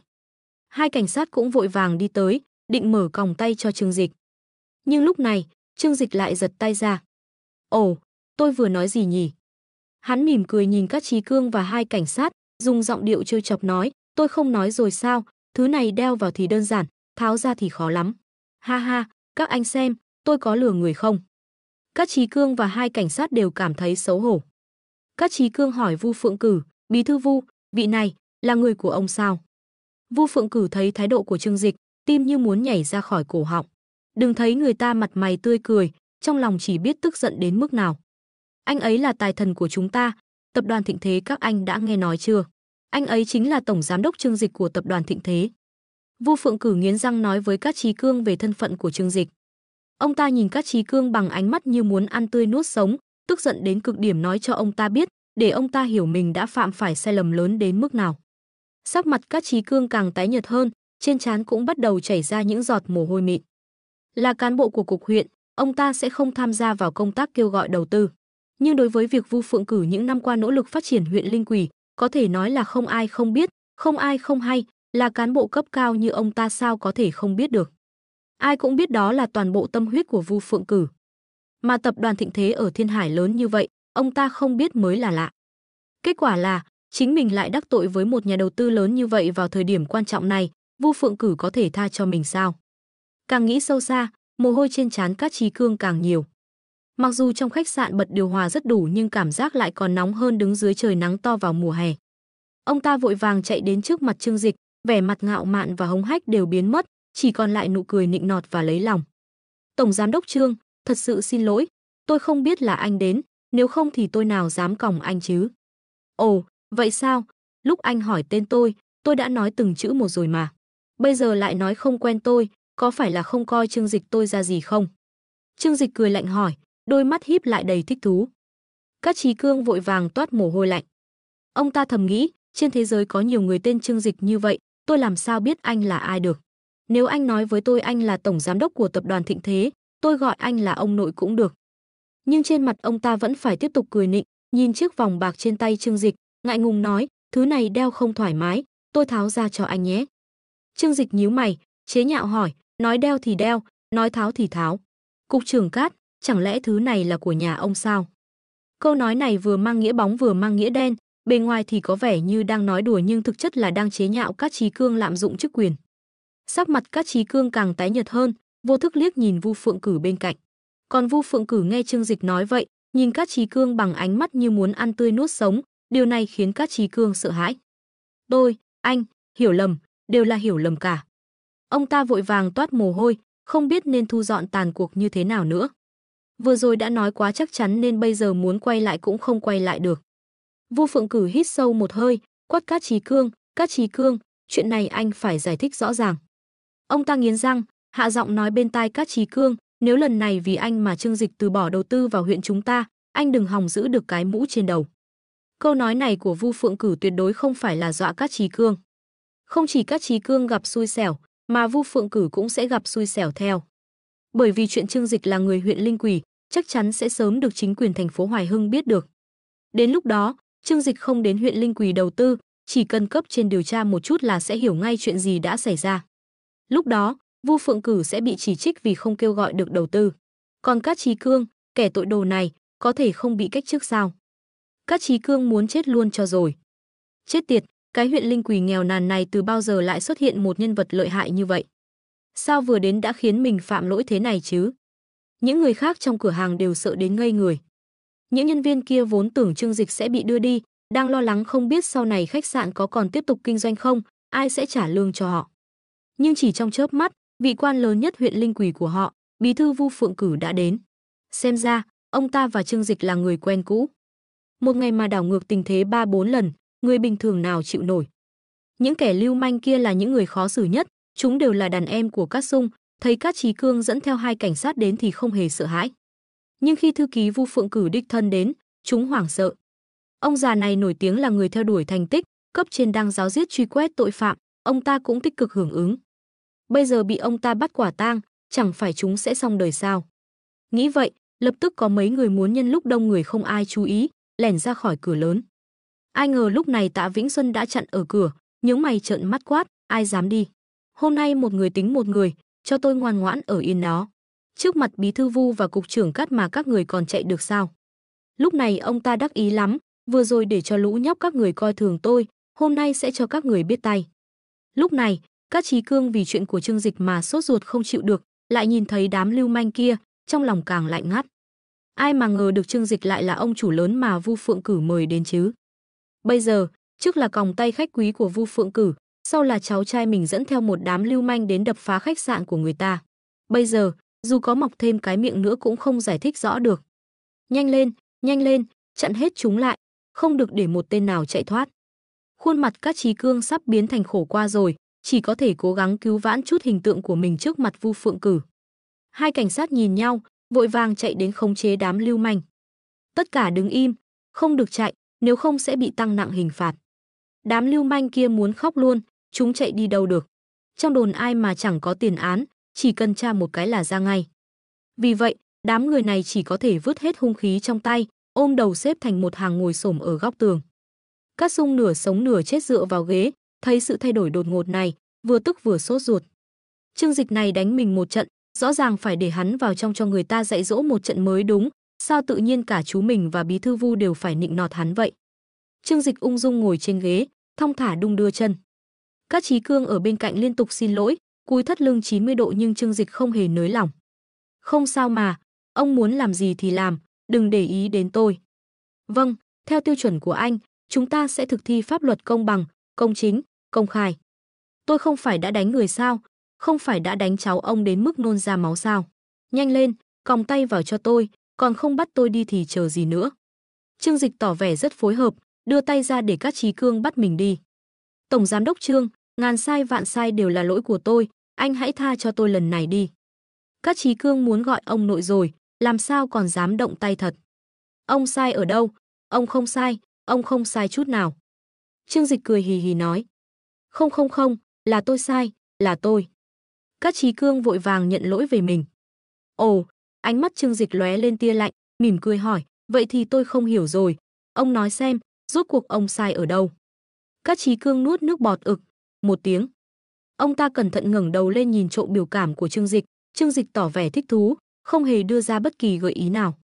Tự anh suy nghĩ đi, nghĩ ra được thì coi như anh may mắn, không nghĩ ra được thì anh đáng chết. Tôi tự nghĩ, tôi sai ở đâu? Bộ não của Cát Chí Cương chưa bao giờ hoạt động nhanh như vậy, ông ta cảm thấy nếu bây giờ mình đi thi đại học, chắc chắn có thể dễ dàng đỗ vào Thanh Hoa Bắc Đại. Nguyên nhân của sự việc là khách sạn, đúng rồi, khách sạn bị đập phá. Người đập phá là cháu trai tôi Cát Sung đập khách sạn vì Du Cường và con thối Tưởng Ngọc Đình kia. Vì vậy, những gì Trương Dịch muốn tôi làm, thực ra là trừng trị những người này. Sức quan sát nhạy bén, tư duy cũng nhanh nhạy, lập tức phân tích rõ ràng đầu đuôi sự việc. Ông ta quay đầu nhìn trộm cháu trai mình, khóe miệng Cát Sung vẫn còn dính máu, trông rất thảm hại. Nhưng Cát Chí Cương dù có thương cháu trai đến mấy cũng không bằng thương cái mũ của mình. Mất mũ thì mất quyền thì ông ta chẳng còn gì. Cát Chí Cương nghiến răng, tàn nhẫn nói, sai lầm của tôi là không tìm hiểu rõ vụ án, đã hiểu lầm anh, bây giờ tôi đã hiểu rõ mọi chuyện rồi. Ồ, vậy anh nói xem, Trương Dịch nhàn nhạt hỏi. Là Du Cường bị anh cướp, ồ không, hợp pháp lấy mất khách sạn nên đã ôm lòng oán hận, sau đó tìm Cát Sung và những người khác đến đập phá khách sạn của anh. Còn Tưởng Ngọc Đình kia cũng là một trong những kẻ xúi giục. Những người này là chủ mưu, phải xử lý nghiêm. Cát Chí Cương trực tiếp nhận thua với Trương Dịch, tình thế mạnh hơn người. Nhưng trước mặt Trương Dịch, vị tổng giám đốc của tập đoàn Thịnh Thế này thì có tư cách gì để ngông cuồng? Đúng, ông ta không phải là cán bộ nhà nước, không có chức vụ gì trong người. Nhưng trên thế giới này, năng lượng của những người giàu có lớn đến mức bạn không thể tưởng tượng nổi. Chưa nói đến việc ông ta đến huyện Linh Quỳ đầu tư, chỉ cần ông ta đến là Vu Phượng Cử đã phải ân cần hỏi han, muốn đáp ứng mọi yêu cầu của ông ta. Cho dù Trương Dịch không đến huyện Linh Quỳ đầu tư, với địa vị hiện tại của ông ta trong giới thương nhân tỉnh Giang Nam thì có thể không quen biết một số quan chức cấp cao sao. Những nhân vật lớn đó chỉ cần động ngón tay là có thể khiến Cát Chí Cương vạn kiếp bất phục. Vì vậy, Cát Chí Cương không chút do dự, trực tiếp lựa chọn khuất phục. Cát Dung nửa sống nửa chết ở phía sau nhìn chằm chằm vào người chú thứ hai của mình, trong lòng vốn đã bất an, cảm thấy có gì đó không ổn. Rốt cuộc thì có mấy người ở cả huyện Linh Quỳ có thể khiến chú thứ hai của mình sợ hãi như vậy. Nhưng trong lòng con người đều sẽ ôm một tia may mắn. Ông ta còn tưởng mình là cây độc nhất của nhà họ Cát, chú thứ hai dù thế nào cũng sẽ bảo vệ mình. Nhưng ai mà ngờ được, khi đối mặt với Trương Dịch, chú thứ hai thậm chí không phản kháng một chút nào, trực tiếp từ bỏ mình. Chú hai không thể như vậy được, cháu là cháu ruột của chú không có con trai mà. Nhà họ Trương chỉ có mình cháu là con trai duy nhất. Cát Dung miệng tràn máu, tức giận ôm ngực hét lên. Miệng Cát Chí Cương giật giật dữ dội. Con súc sinh chết tiệt này, lúc nào cũng không khiến ông ta yên lòng. Kết hôn hơn 30 năm không có con trai, đây cũng là một nỗi đau trong lòng Cát Chí Cương. Con súc sinh bất hiếu này lại còn lôi vết sẹo của mình ra trước mặt nhiều người như vậy, đúng là đáng đánh. Khóe miệng Trương Dịch hơi cong lên, khoanh tay ngồi trên ghế, ung dung nhìn hai người họ. Ồ, vậy sao? Vậy thì đúng là không dễ giải quyết rồi. Cục trưởng Cát, nếu anh có gì khó xử thì cứ nói thẳng, anh muốn bắt tôi thì cứ bắt, tôi sẽ không làm anh khó xử đâu. Dù sao thì tôi cũng không phải là ác quỷ mà. Trương Dịch nói rất biết điều. Nếu Cát Chí Cương mà không hiểu đây là lời nói ngược thì cả đời này ông ta coi như sống phí rồi. Vu Phượng Cử cau mày, trầm giọng hỏi, Cục trưởng Cát, chuyện nhà anh phải xử lý cho tốt. Nhưng hôm nay bên phía Tổng Giám đốc Trương, nhất định phải có một lời giải thích thỏa đáng. Những lời này thoạt nghe có vẻ không thiên vị nhưng thực tế là đang nhắc nhở Cát Chí Cương, anh phải chăm sóc tốt cảm xúc của Trương Dịch. Cát Chí Cương môi đắng ngắt, trong lòng thầm mắng Cát Dung, đồ não tàn. Ban đầu tôi còn muốn nói vài lời xã giao trước mặt Trương Dịch và Vu Phượng Cử, giả vờ dạy dỗ anh một trận, sau đó sẽ tìm cách thả anh ra. Nhưng chính anh không hiểu tình hình, cứ muốn đến đây tìm chết, tôi biết phải làm sao. Bây giờ, cho dù tôi có muốn bảo vệ anh thì cũng không bảo vệ được nữa rồi. Nếu không, một khi tôi mất mũ, cả nhà chúng ta đều phải chịu ương. Ông ta nghiến răng, lúc này rất rõ ràng cái nào nặng cái nào nhẹ. Mất cháu thì mất cháu, mất mũ thì cả nửa đời sau của ông ta cũng xong đời. Xin Tổng Giám đốc Trương yên tâm, tôi nhất định sẽ xử lý thật tốt tên ác ôn Cát Dung này. Còn những người khác cũng sẽ phải chịu hình phạt thích đáng. Cát Chí Cương tạ lỗi với Trương Dịch. Cát Dung ở phía sau nghe thấy lời này, trừng mắt to hơn cả trứng gà, suýt nữa thì ngất xỉu tại chỗ. Vu Phượng Cử ở bên cạnh cũng đang nói đỡ.